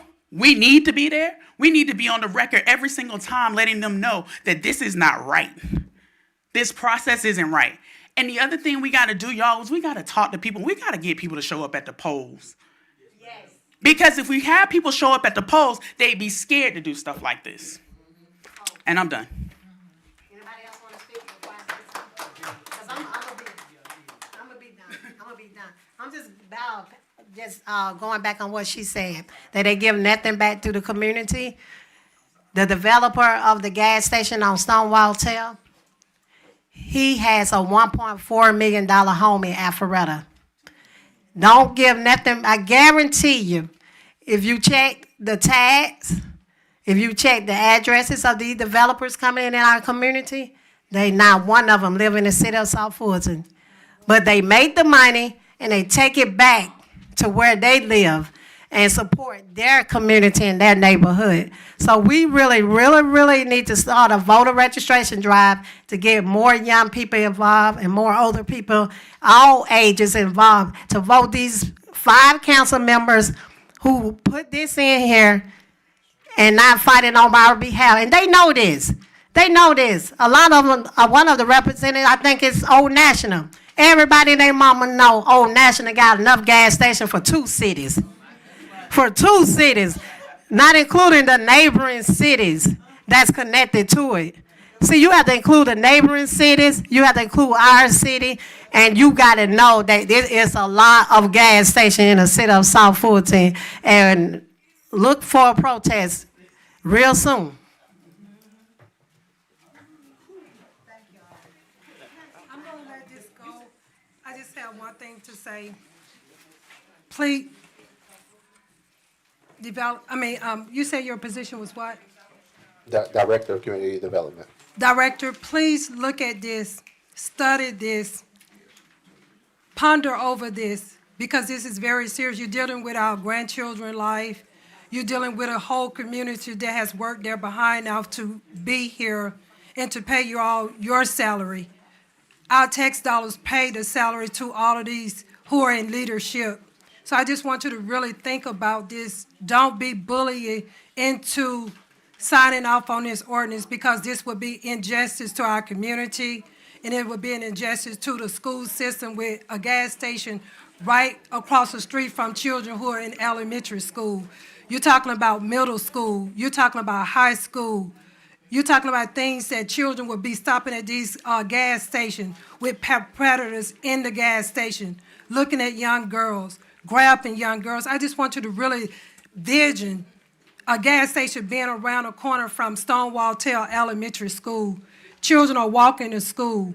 You got the high school. They're going in there buying cigarettes, blunts, beer, asking somebody to buy. Think about this. Would you do this if you was in Sandy Spring? No. Would you do this if you was in John Creek? No. Please think about how South Fulton is positioning themselves. If you want to be number one on the South Side, let's act like a class of number one people, because I'm telling you, we have a good thing here. But if you run us down with gas stations and things that are making our community worthless, you're going to regret the day that you did it, because you're bringing it down. You're bringing our standards down. You won't be bringing them up. These people will be gone long in these positions as congressmen. We have to live to see these things that are unpleasant to the eyes.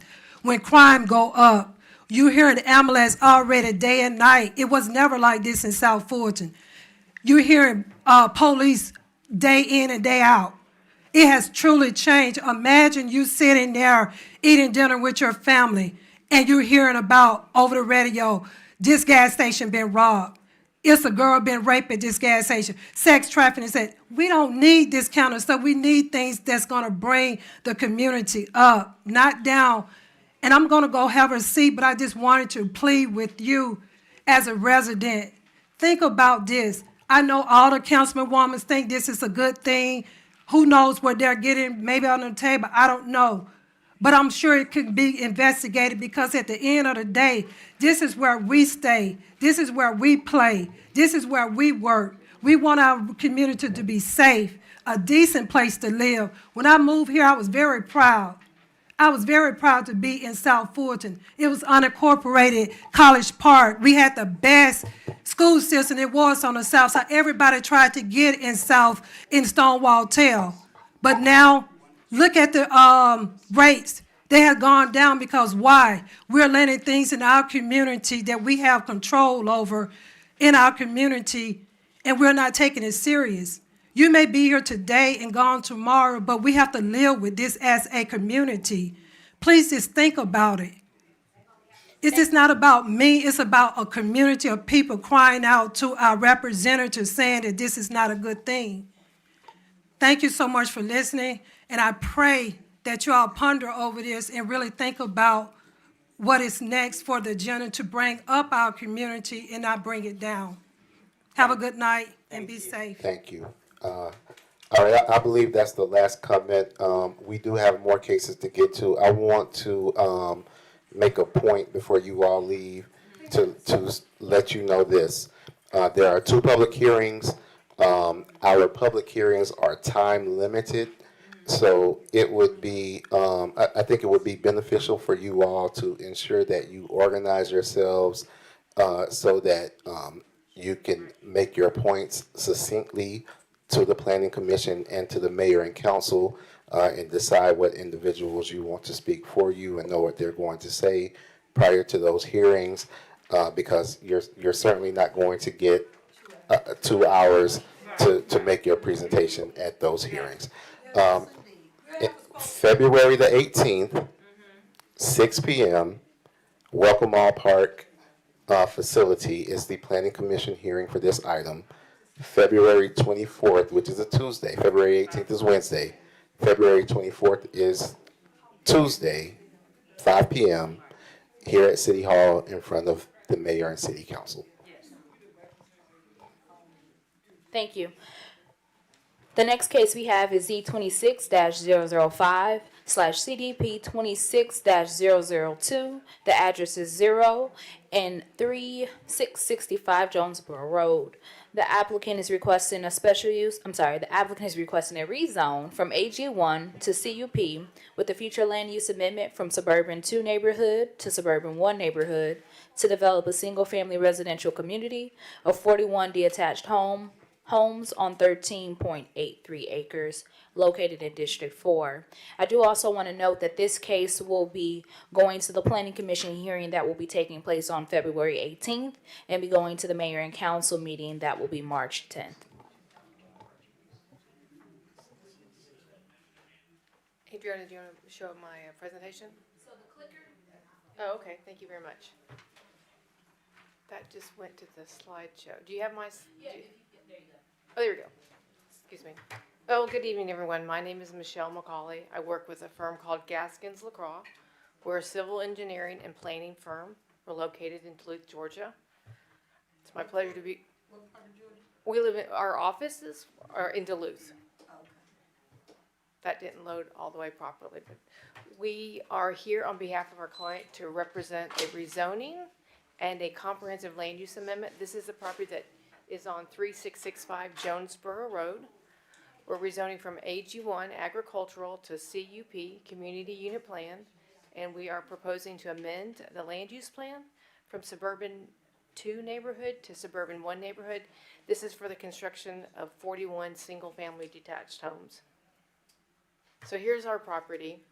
That's outlined in red. This is on Jonesboro Road. You can see that it's on the north side of Jonesboro Road, directly adjacent to the Jonesboro Road Senior Village. And then on the east side, that's a transmission line, and then we are just to the west of the intersection with Bethsaida Road. This is our property. This is the zoning map for the city of South Fulton there, where you see the property is currently zoned AG1, which is green shown there. I'd like to point out to you that to the north of the property is the city of Union City. That's outside the municipal bounds of South Fulton. And then on the right there in the beige color, that's the comprehensive plan land use designation of Suburban 2 neighborhood. So what we're proposing, and I'll show you the site plan here. Oh, I'm sorry. Yes, we are in the the Old National Highway Overlay District. This is a black and white rendering of our site plan, but I'm going to go ahead and skip forward to the color version. So, as you can see on this property, we are 13.83 units, 13.83 acres. Because we adjoin the city of Union City, there is a 100-foot buffer that's required by the code up against other jurisdictions. So the northern part of the property there is that 100-foot buffer. There's also a creek that runs through the property. So everything that is to the east of the creek will be undeveloped. Of the 13.83 acres, there will be 7 acres in green space that will be protected with this community. There will be 41 homes. There will be an amenity area with a gathering space and a mail kiosk. We are currently showing a second point of emergency access. In the city of South Fulton, the fire marshal has reviewed this project. If you have more than 30 homes, one point of access, you have to have a second point of access. So that's what we're showing there. Where is the second one? It's the, I don't know, does this have a pointer on it? It's right here. You can't see it. I'll stand up. It was the one. Right here. This. I see that one. You said second part. Oh, okay. And let's hold the questions until the end of the presentation. That way she can answer them all together. Sure, so let me just explain the reason. So the property is AG1, it's undeveloped. We're rezoning to CUP for 41 homes. There's also the request for a land use amendment. And the reason for that is Suburban Neighborhood 2, which is the current designation, allows up to 8 units to the acre. The proposal is only 2.96 units to the acre, but the zoning district CUP is not listed as consistent with that land use. So we are asking to go to Suburban 1 neighborhood, which allows up to 3 units to the acre, and is consistent with CUP. So that's what we're proposing. There's 2 things that will be held at that meeting that night, a rezoning and a land use amendment. I'm going to show you now, these are some proposed elevations for these homes. These homes will be 3 and 4 bedrooms. They are looking to sell starting in the mid to high 300s. They will have a mix of materials, board and batten, stone, brick on the exterior of the facade. These are just examples of what the homes will look like. And then here, this is not the best of pictures, but I wanted to give you an example of what the amenity area will look like. So this is what's considered a gathering space. This is when it was being constructed in another neighborhood. But you see it's a landscaped area with a low wall, gravel area for like a fire pit and seating. This will be near the mail kiosk, so when neighbors are going to get their mail, they have a place to sit and gather and communicate with their other neighbors. We have already had our community meeting. The sign was posted on the property. That's what you saw. And as Adriana said, this will go before the Planning Commission on the 18th of February, and will go before the Mayor and Council on March 10th. And with that, I'll answer any questions you may have about the project. Do we have to come to the podium, or can we just ask from our seat, or what's the protocol? Michelle, is that the conclusion of your presentation? That concludes it, and I'm gonna go back to the site plan so you can see it. Okay, at this time, we're gonna open it up for comments for the residents. Again, please be respectful to one another. Once you ask your questions, please allow the applicant to respond. Michael Venable is District 6. I guess it's the staff. What are the regulations on the number of garage units for residents? It depends on if there's any conditions in place, but typically for CUP, it's 2 garages. But again, CUP gets to create their own conditions. Okay, well then I I'll believe go that the back to, parking request, I believe the parking standards are at least 2 off-street parking places per house. So with the 2-car garage homes, there would be 4, and with the, if they do decide to do a single-car garage, there would be the 2 parking spaces. It's parking spaces off the street, not necessarily the garage space. well, I guess I'm looking at the physical building itself. Sure. Why aren't all of your homes 2-car garages? This is just they haven't made the final decision on what the future product will be. So right now, they're looking at both containing a mix of single-car garage and 2-car garages, but hasn't been decided yet what that mix would be.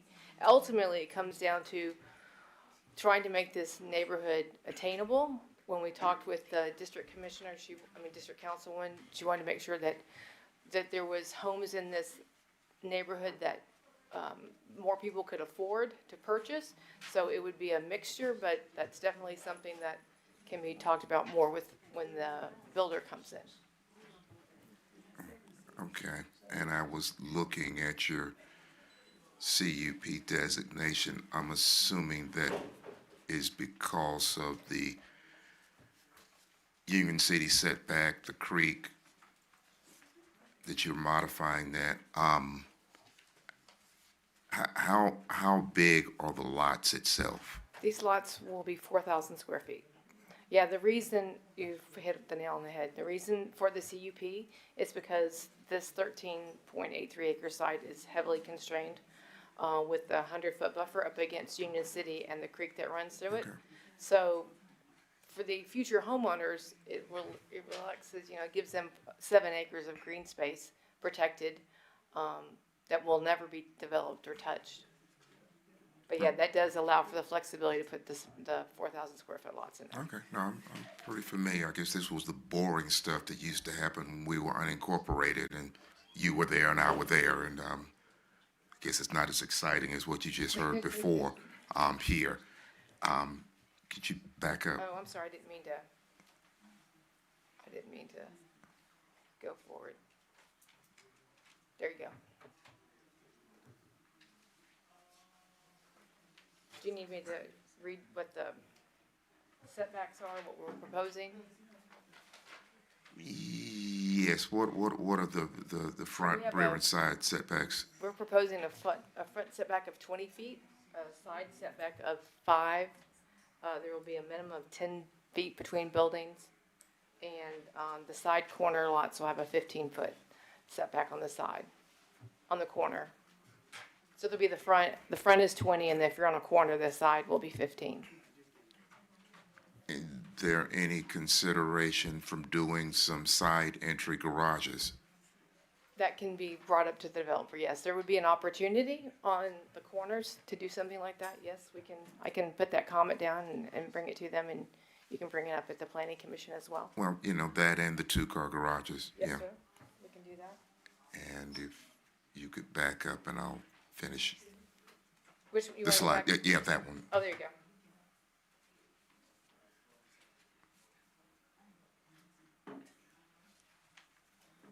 And I'm assuming, well, I guess it has to be.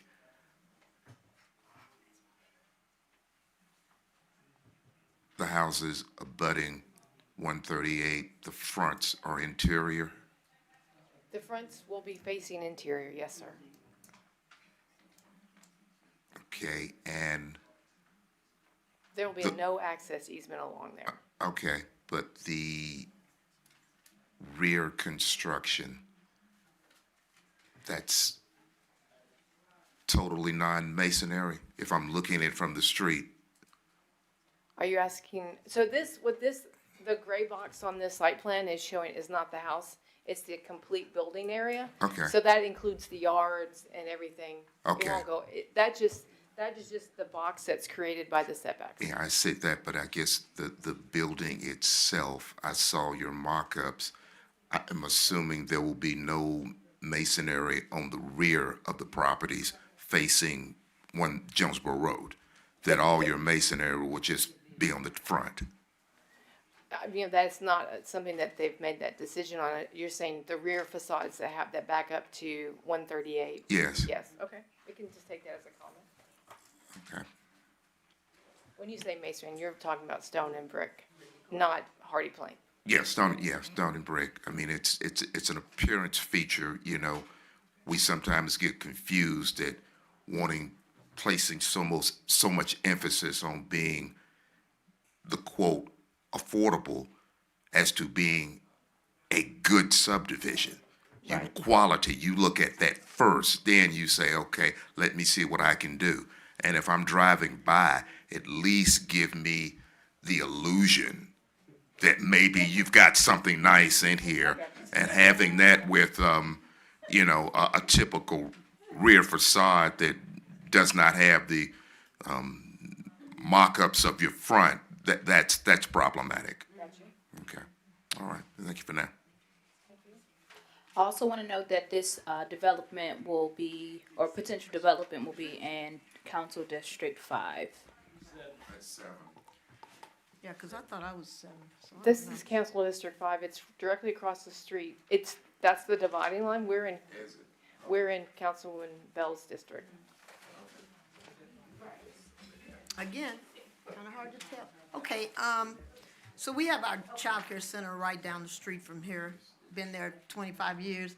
I'm glad to see anything other than the weeds come, but if I look at this, and I'm thinking there are 41 houses, do I need to say my name again? Okay, Monica Peart still. So I'm looking at this and I'm thinking, I think I'd at least like some sort of meeting area instead of just a house, and that's it. No pool, because I think I could do the fire pit in my own backyard. I'm thinking we need to look at a little more to be appealing for 300K. All right, then I'm thinking noise. I'm gonna just share a story. Okay. I was in a high-rise hotel and I could not go to sleep for hours because of the traffic noise. That's what this is giving me. 138 is unbelievably busy. So it's gonna be, what? I'm sorry, ma'am. Could you speak into the mic at all times? Thank you so much. Oh, sure. It's a little awkward, to be honest. Does it go down? Pull it down. See, I don't wanna break this night, and then y'all be, okay. Look how helpful. Okay. Real quick, because I know we've been here a while. Gotta get some more amenities, gotta be kind of cute. I don't think I like the squareness of it. I'm kind of a visual person. When I look at that, I'm thinking, you know? Yes, ma'am. Civil engineer probably could do a little bit better. Architects, get this together and make it look cute, because it's not really cute right now. I think we need some sort of amenities for sure. It needs to be some kind of buffer, because there are a lot of people flying off of 138 into people's, off the highway, into each other. That looks awful close to 138. But I do think houses on 138 would be fine. Are you near this little hill that goes up right there by Peters, or where is this going to be, the entrance? And I'm the person that went and put the sign out that you saw, so I walked the frontage of that property, so it's fairly flat there. I parked, just to let you know, full disclosure, I parked in the senior village, and I Okay. walked along the frontage of 138. Okay. No, there's not I mean, as you're coming A As you're slope. coming Let's go with from, a slope. well, as you were coming from Bethsaida, as you're heading towards the highway, it did go up there, but where we are in this particular site, it is fairly flat. I wasn't having to walk up a hill. I do not. I mean, it's shown on that site plan, but it probably is not. The city is, I don't know if you could read that, it's very difficult, but. That's what I said, yeah. But yeah, I mean, it's very I flat go- there. yeah. You go past it, when you go past it, I was walking. I think some more consideration should be given to what's buffering noise-wise, because it is gonna be very noisy, very unsafe. It goes right off of the floor, right off of the street. Definitely get some more amenities, cause I can't really even sell this to my parents and get them excited. It just looks like a little square, just a little square. A little bit different shapes of the lots. It kind of looks like a little, I don't know. All right. It kind of looks more like a golf cart community where you just scoot around to somebody else's house. They don't look different sizes. Well, I Is this should- off? I should let you know, and maybe we can make the change for the planning commission when you come back, but, so what is shown in the gray is when you establish a lot, you establish how far the house has to be minimum back from the street, how much from the side and from the rear. So you're that saying- creates an envelope, so the house can be anywhere in here, this is not including the yard, what I'll try to do is another rendering that shows you where the houses will be. There's a stagger requirement in the city of South Fulton, so the homes won't be sitting, directly, it won't be a long line of home like a townhome, or, this is So just. 10 feet is about like this-ish from the next house. So is it a 5 foot Oh, setback not on talking each to side? the mic. See? It's a minimum, so these are minimums, the city establishes minimum standards for life safety. Those standards, 5 feet and 10 feet are in the fire code. So those are minimum requirements, and so what we do is we show, and then the home builder decides how to best place the house on the lot. Yes, ma'am. Is this, who is the target market for this? Single family? Families, young adults. There will be 3 and 4 bedroom homes with 3 to 4 bathrooms. Why here? Why here versus So the other side? I should let versus you the- know, so the reason I'm here tonight is the property owner has listed this property for sale, and they have entered into a contract, and they looked at the land use plan, and they said, what could be developed here, and then they Right. approached us, and so, this is what they would like to see on the property, but it's just a rezoning application process. Here's my 2 cents. Yes, ma'am. Apartments, nicer apartments with maybe some mixed use or whatever. But I think, this is just my opinion. Yes, Oh my ma'am. goodness. At 8:09. Just me talking. Right? I think with my community that I've seen for 25 years, most of my parents are not going to be able to afford a house. But I know that a lot of them are living in cars, might be news to a lot of people. Hotels. So apartments, I'm just throwing that out. I'm just giving you that as a Right, suggestion. that's not what we were Okay, I'm engaged to just, do, yes, I'm ma'am. just suggesting Understand? that might be something to look at. You might be able to get more in that actual, because you can go up 3 or 4 stories. I think it's a 3-story minimum or maximum. But, I mean, I'd be glad to see, of course, anything other than, gas station, liquor store. But, just my 2 cents. And then when was the community meeting? On the 26th? It was on the 26th. Where? Where was it? Well, so that was the night of the storm. Exactly. So So we tried there to go, wasn't- and so where was There the was, meeting? so we had it online, the city. Oh, it required- was online. The city requires that you have 2 meetings, either in person and you have to record it for online. And it is unfortunate, we had conversations with the library, that's where the meeting was held. The library was closed. Library City was closed. offices were closed. It was not intentional to not So have how it in. did you have a meeting and nobody knew the meeting No, was taking place? So on our postcard that was mailed out. We it got was- one at our yes, house, that's how There we was knew. also a link to show you how to The little join the QR meeting. code? Yeah, join remotely, and we had residents that did join the meeting. How many joined? Four. But Four. this was not intentional. Obviously, it was the night of, I mean, I know, we didn't, right? we Yeah. didn't mean to do that. We sent out 2,000 notices. We were hoping to have a very well-attended meeting at the library, but the library called us and we weren't able to have it for safety reasons. And what were the four people's comments? They asked questions about the project, where it was, what was planning to be built there. Yes, ma'am. Is this a project that was built by, who's the builder? So that hasn't been decided yet. Okay. This is being brought by the property owners. You're just really trying to see if this is gonna pass So- and get Yes, approval ma'am. for So the the property CUP. owners have asked to petition to rezone their property for, currently it's agricultural. In order to develop homes, you have to rezone it to CUP, which is, there's different zone use categories. Because this property has a lot of physical constraints, creek mainly. this CUP allows us to have ultimate flexibility. The density that's being proposed is consistent both with the land use now, the future land use plan, and the new one that we're asking for as well. 3 units, the acre is considered consistent. Okay. Are you familiar with the roundabouts that are proposed for Peters and Bethsaida Road? I am not, no. So, neither was I. And then Okay. we went to a community meeting and they're gonna put a roundabout at Peters and a roundabout at Bethsaida. Okay. There's gonna be a lot of construction in the next year or two that is gonna impact your development. So for you to come in too with a roundabout and all that, it's gonna be an interesting time on 138. So I can tell you what the potential schedule would be for this development. So right now, we're going through a rezoning process. Nothing has been approved by the city council Yes. or recommended for the planning commission.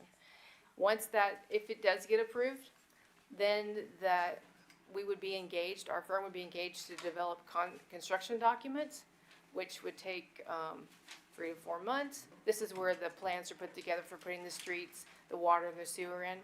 And then at that point, we would apply for a permit. That goes through a permitting process here. The city reviews all our plans. So if that gets approved, we're looking about a year, maybe a year and a half, before any development would even start happening on this piece of property. And then the hope would be in about 2 years that homes being built. So it's not, it doesn't start tomorrow. There's a Oh, process. yeah, I'm very Yes, familiar ma'am. with the Yes, the ma'am. length of time, but, yeah, so maybe you can come in on the back end of that.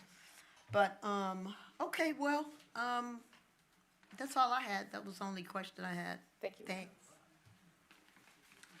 Hi, Stephanie Hudson, District 1, and I had a couple of comments. Yes, ma'am.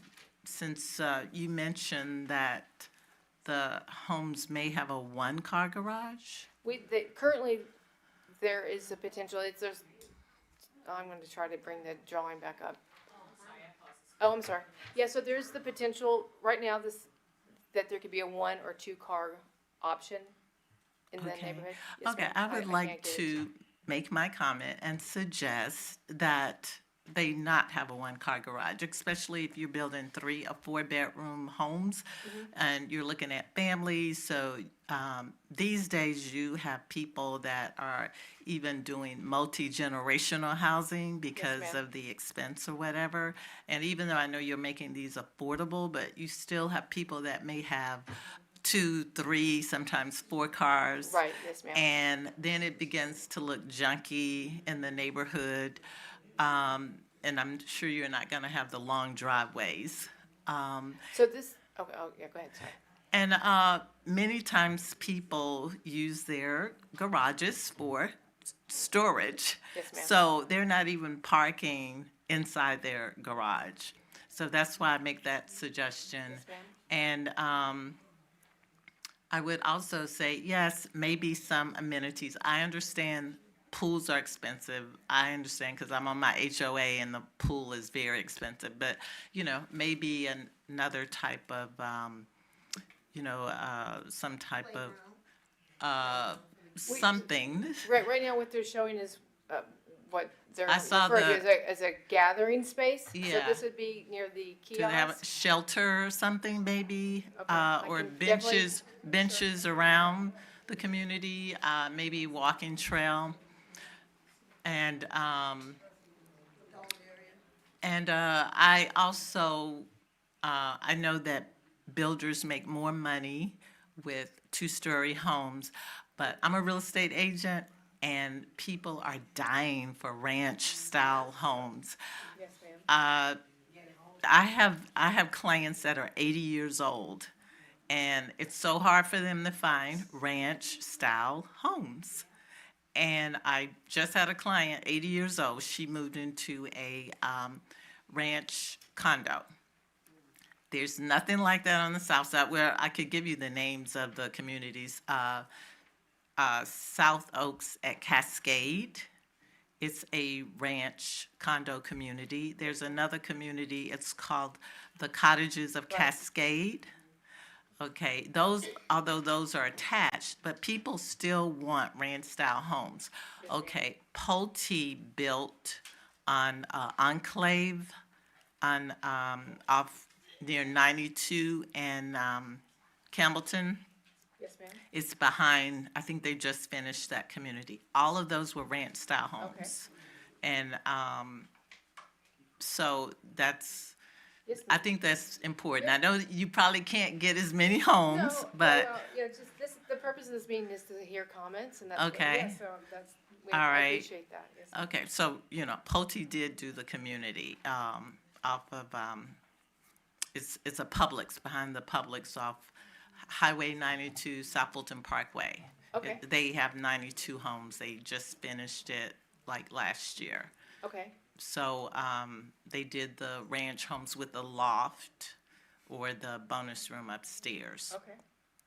So really neat ranch homes. And not just seniors. I have, people 40 years old that want a ranch style home. So, Oh, I or understand. maybe they could do a little of both. Yes, ma'am. Okay, thank Yes, you. Thank you. I appreciate that. Can you bring back the site plan? Yes, with ma'am. the- There you Right go. here. Uh-huh. So the black, is that just the black dotted lines? So those are That's just the property Those are bound? property lines, those are existing property lines, yes, ma'am. So the thing I would, one question, are there any plans for a traffic light? Because I'm questioning how people are going to get across that 1, 2, 3, 4, 5 lane. I mean, it's So 4 that's with a the median. state highway, so we have to work with GDOT on the access to this property. We have to get a driveway permit, but there's no plans for a light or an intersection there. I mean, no, ma'am. Okay, so we don't care how the people No, safely I mean, that traverse. would Not be- you, Michelle, yeah. not you, not No, you. I'm not saying You that. care, but the people making the money though. No, I'm just saying that would, if the GDOT told us that was a requirement, then that would be something that would be brought into that, but that So hasn't we been don't have brought up. anything in the zoning code that would require when people need to traverse, because I'm just looking at it going, how would someone come out of that subdivision and safely turn left? And even from a public safety perspective, I'm just looking at it going, how could we ensure that in the event of a fire, that they could safely enter in, or in the event someone has a heart attack or a stroke and they need to get out of there, how are we ensuring that they can traverse that area safely? There's nothing there to stop it. Absolutely. So that's something we can work with our fire department on, and also the Department of Public Works to see what their recommendations are. But again, this is a Right, and so, proposal. yeah, so so we're just at rezoning stage, but obviously when we get to land disturbance, the, Public Works Department will review this. We are showing a deceleration lane and a left turn lane currently I into see the that. project. Yeah, it's Yes. easy to turn in. Yeah, so that will all be worked with the Transportation Department. I They get will it, tell us. but I think it would be, it would come across a little bit differently to me if developers would come to the table with the mindset of So you're protecting the. asking for I'm just trying to figure out exactly what you're asking for. There should be a lane for you to turn into, but but I'm not a traffic engineer, so I I'm don't not one exactly. either. When you turn the left turn lane that turns into the community, I believe that creates a space on the other side, but I'm speaking way outside of my expertise. But if I'm coming out of the subdivision, out of the main entrance, Yes, ma'am.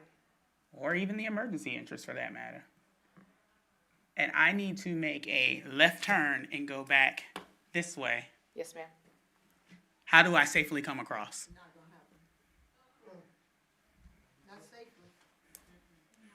I just don't want people having to pay Russian roulette. And I think, I'm sorry, but that, like, it happened at a subdivision next to me.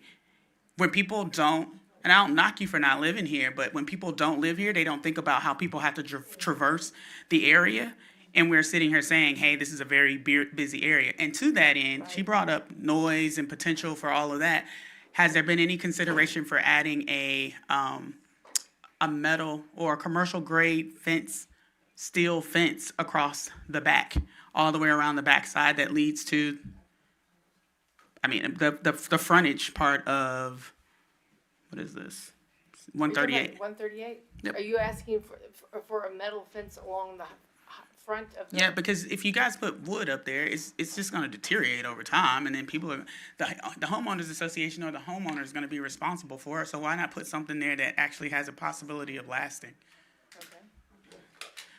And then the last thing I want to address is, like, you brought it up like it was like being so nice to us. You were, it just went away, but you said you guys you're going to leave 7 acres is going to remain as green space. I'm assuming that's like that creek space that's back Yes, there. ma'am. That's not buildable. You can't build on there. There's a developable land on the other side that they're not accessing. Yes, ma'am. Because it's going to cost too much to get to it. Like, let's put it This all property out has there. constraints, yes, and so what they're using is a zoning district that allows for flexibility. to Right. work So on you those said it's constraints. how many homes per acre? 2.96. 2.96. When the reality is it's almost 7, because you're only building on 6 of the acreage.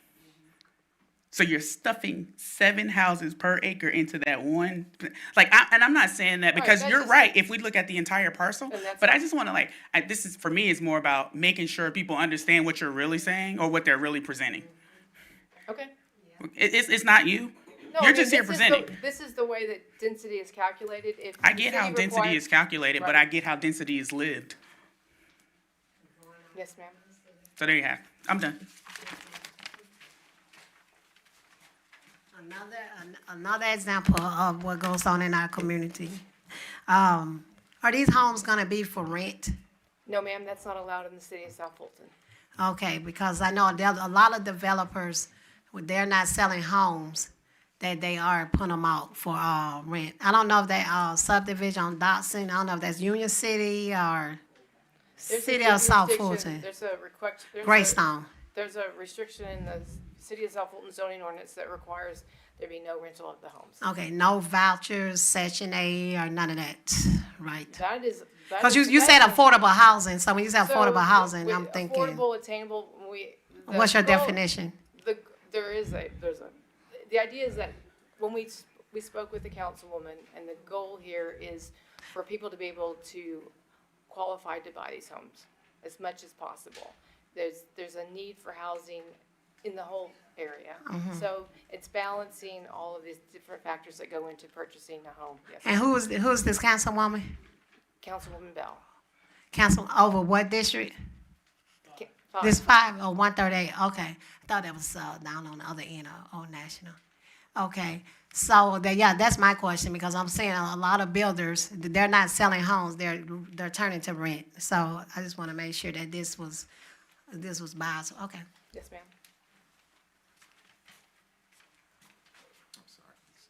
Michael Venable again. One last thing that I failed to admit. Have we ever considered putting a berm along Jonesboro Road to reduce the noise? It's concerning the second units. What are those 32, 33s? Don't even have any foliage to absorb the noise there. These trees are this is just a picture of, Okay.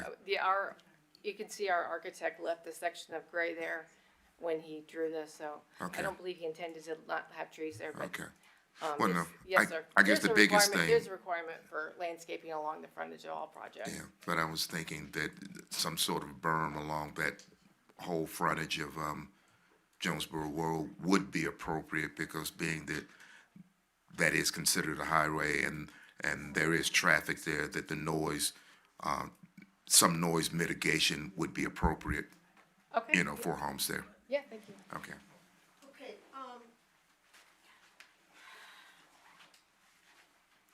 so when you talk about coming out of your establishment and making a right turn, Yes, we've ma'am. met with GDOT and all of this about this whole, roundabout and the lights and all of this stuff. They're talking about the same thing that they were doing on Old National, where that will be a solid area where you will not be able to turn. So I'm just saying, Right, check with yes, ma'am. that. No, so I'll let you know that before we can access this property, there is a permitting process through Georgia DOT. I'm just giving you a heads up. Yes, ma'am. I can tell you a lot of our families have had the head-on, making that illegal left turn. So they will not be able to get into so they'd have to go all the way around, turn on Peters, come back through a roundabout, and then come back to get to your. Okay. So if you could I don't think you can do a light, because you're talking about Peters Road. I don't you know, believe we so- could do a light just because I don't believe it Yeah. would warrant, there's a, I don't, but just because the state has a limit for Right. what they would say has Right. a light, but, you know, if they merited it, then obviously then they would be required to do it. and that decel lane looks pretty short, but I'm sure you'd have This to is just follow the drawing, yes, GDOT. ma'am, yes, Okay. ma'am. All right, and what's the little area right here that's cute, purple and blue? What is this in the front? That's a stormwater pond, and that's Oh, just, that's an- what okay. that's just an approximation pond. of, when they start doing their actual construction documents, and that'll be sized, but that's what that is, that's a stormwater pond. Is this a development that you've done in another part of Georgia? Has it looked very similar to this? Well, every development is done, you know, based on the land that's being developed upon, but I am not a developer, I work for an engineering and a planning firm, I'm a planner, so I represent clients through the zoning process. I work with engineers who design them. Then ultimately, this will be sold to a developer who will develop the property, and then a home builder will come in and buy the lots and build the homes. That's how the process works. Right, Yes, ma'am. okay. All right. Thank you. Do we have any additional comments, questions? And then staff? Alrighty. Thank you. The next case we have is, give me 1 second.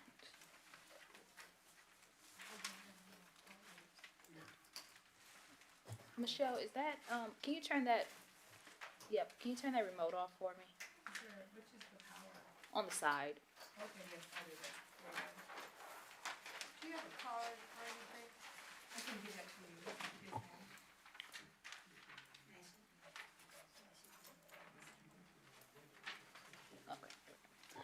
Alrighty, the next case is Z26-007. The address is 2210 Wallace Road. Requesting a rezoning from R4A to R3. I'm sorry, requesting a rezone from R4A and R3 to R3 to develop 18 single-family units on 11.86 acres located in District 4. Okay. Good evening, everyone. I'm Darren Boykin, Principal Engineer with Ascension Engineers and Consultants, a local, literally local engineering firm located right here on Camp Creek Parkway. I'm here with our developer, Ms. Dorothy Crowley, and the purpose of this rezoning effort, I saw a couple of typos in the description, but really we're rezoning a property that's already R3 with conditions, and we're trying to combine the property with this adjacent 2-acre parcel that's already zoned as R3. We want to combine into a single parcel of R3 property so we can develop a 18-home estate home subdivision. I will note here that previously in 2023, the irregular shape that you see to the right on this survey file, not looking at the screen, but actually looking at the easel that we have here, and we'll go to the screen in just a moment. But the irregular shape that you see to the right of this 2-acre box has already been rezoned and permitted. Actually had an LDP issued under a 2023 zoning case. An opportunity came up for the developer to acquire the adjacent 2-acre lot, and the proposal now is to really modify the subdivision that was already approved, so more homes can be added. All homes will be on half-acre lots. Again, they will be estate homes, 4 families. Again, the development team is local. There will be 2.5 acres of common area for the community as part of this development proposal. On our screen here is the updated preliminary plat, where basically we've added a second street to the neighborhood. I'll point to it.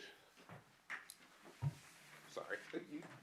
The original road was here, Salina Cove, and we're adding a second street for the additional homes in the 2 acres, the Myron Court. Again, for a total 18-home subdivision. So don't have any renderings of our homes that are being proposed right now. However, we plan to do that in our community meeting that will happen on March 3rd at the Wolf Creek Library. Did you have any comment? We just don't have it with us, right? Thank you. Yes. We'll now open it up to comments from the public. Please step to the podium and state your name and your comment at this time.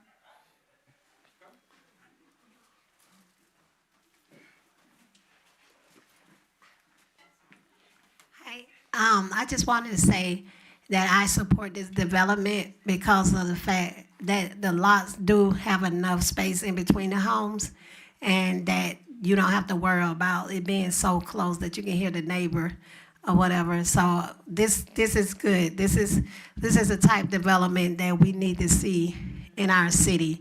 You know, this is real good. I like the fact that it's the distance between the homes, and yeah, that's real good, because that's what homes in South Fulton have, most of them.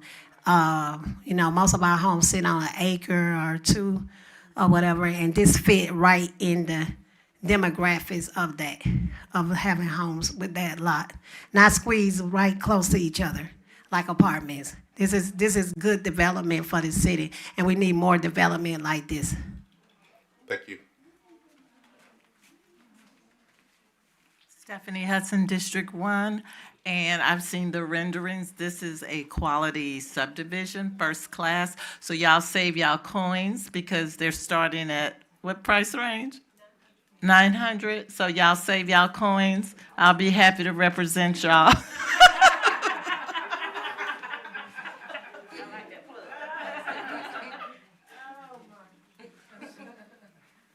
Michael Venable, District 6. If you could just give me some physical numbers, home square footage, lot sizes, and what's the right-of-way on the roads that you're putting in, if you've got that? Sure. All the home sizes will be 4,000 to 5,000 square feet, interior heated space. The lot sizes, again, are all measured out to be at least 22,500 square feet, or half an acre, every last one of them. The right of way 30 feet for the roads, I believe.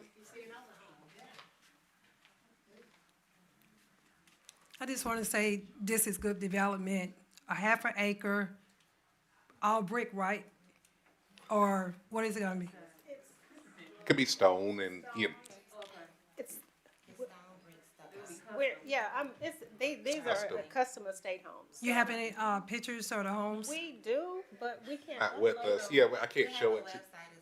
Yeah, we do have a website. It's Liberty Oasis Estates. Okay. I'm the builder and owner, so we'll be living in the community as well. So we're building our home. Our children are building their homes. So the 2 acres that we acquired were landlocked, and so the owner couldn't do anything with it and offered it to us. We purchased it so our children could build their homes on these 2 acres, and so we want to combine them in with the community that we already have the LDP for. I just want to say thank you for coming with this ideal, and thank you for bringing this back, the old school community back with at least an acre to a half an acre on land that we can come home and be proud to see. So thank you so much. I really appreciate it. You're welcome.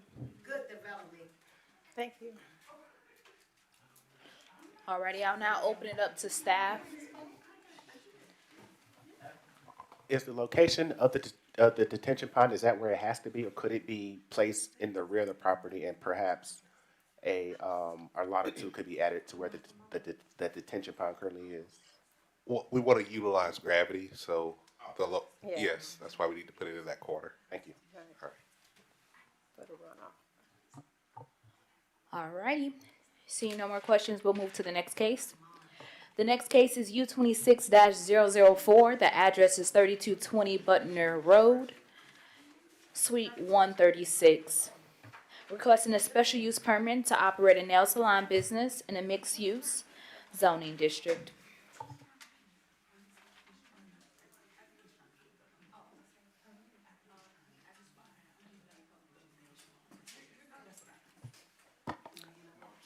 My name is John Dang. My legal name is Chong Dang. I'm representing my client, Hai Nguyen. She bought the nail salon, Butler Nail Spa, or Butler Spa Nails, on 3220 Butner Road, Suite 136A, Atlanta, Georgia 30331. Thank you for being here. I know that you guys really cares about the community. That's why you guys still here at this time. I am sorry that I was on the phone, but I got some work to do, so I apologize. This is a existing nail salon that my client bought, so we are asking to get a special use permit for the city of South Fulton. That's it. That's all I have. Thank you. We'll now open it up to residents for any comments. Please step to the podium and state your name and your comment.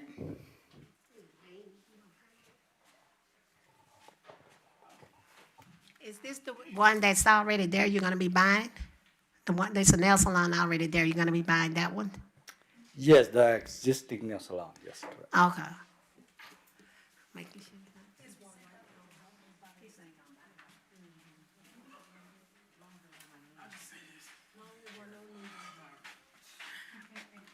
I can't let this one slip. Congratulations if you guys get it. And it's on me as a consumer. I can't go to this nail salon after you guys charge my 9-year-old daughter $90 for a manicure and pedicure. But God bless and I hope y'all do well. I don't even know about that. Sorry about that. Sorry for experience. And I ain't she had a $5 coupon.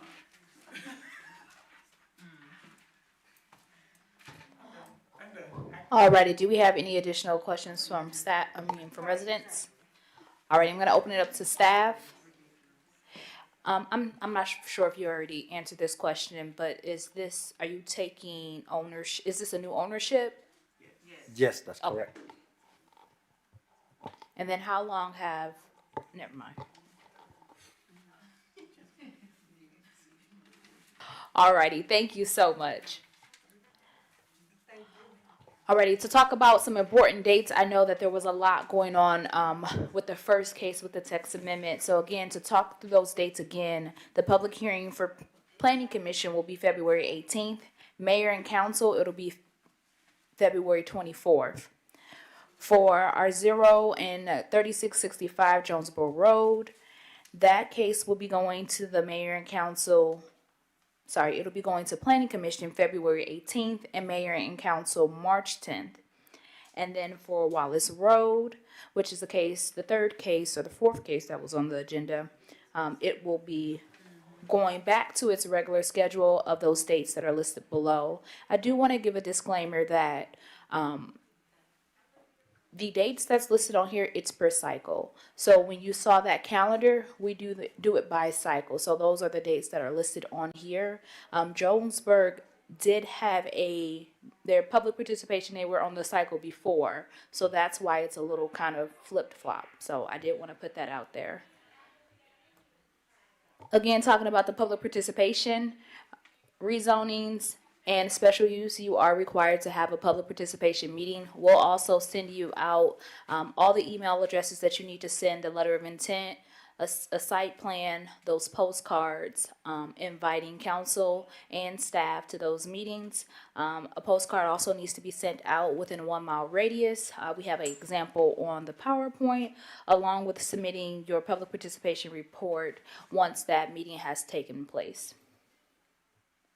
Again, this is a snapshot of our rezoning and special use calendar for the year. Thank you so much for attending CZIM.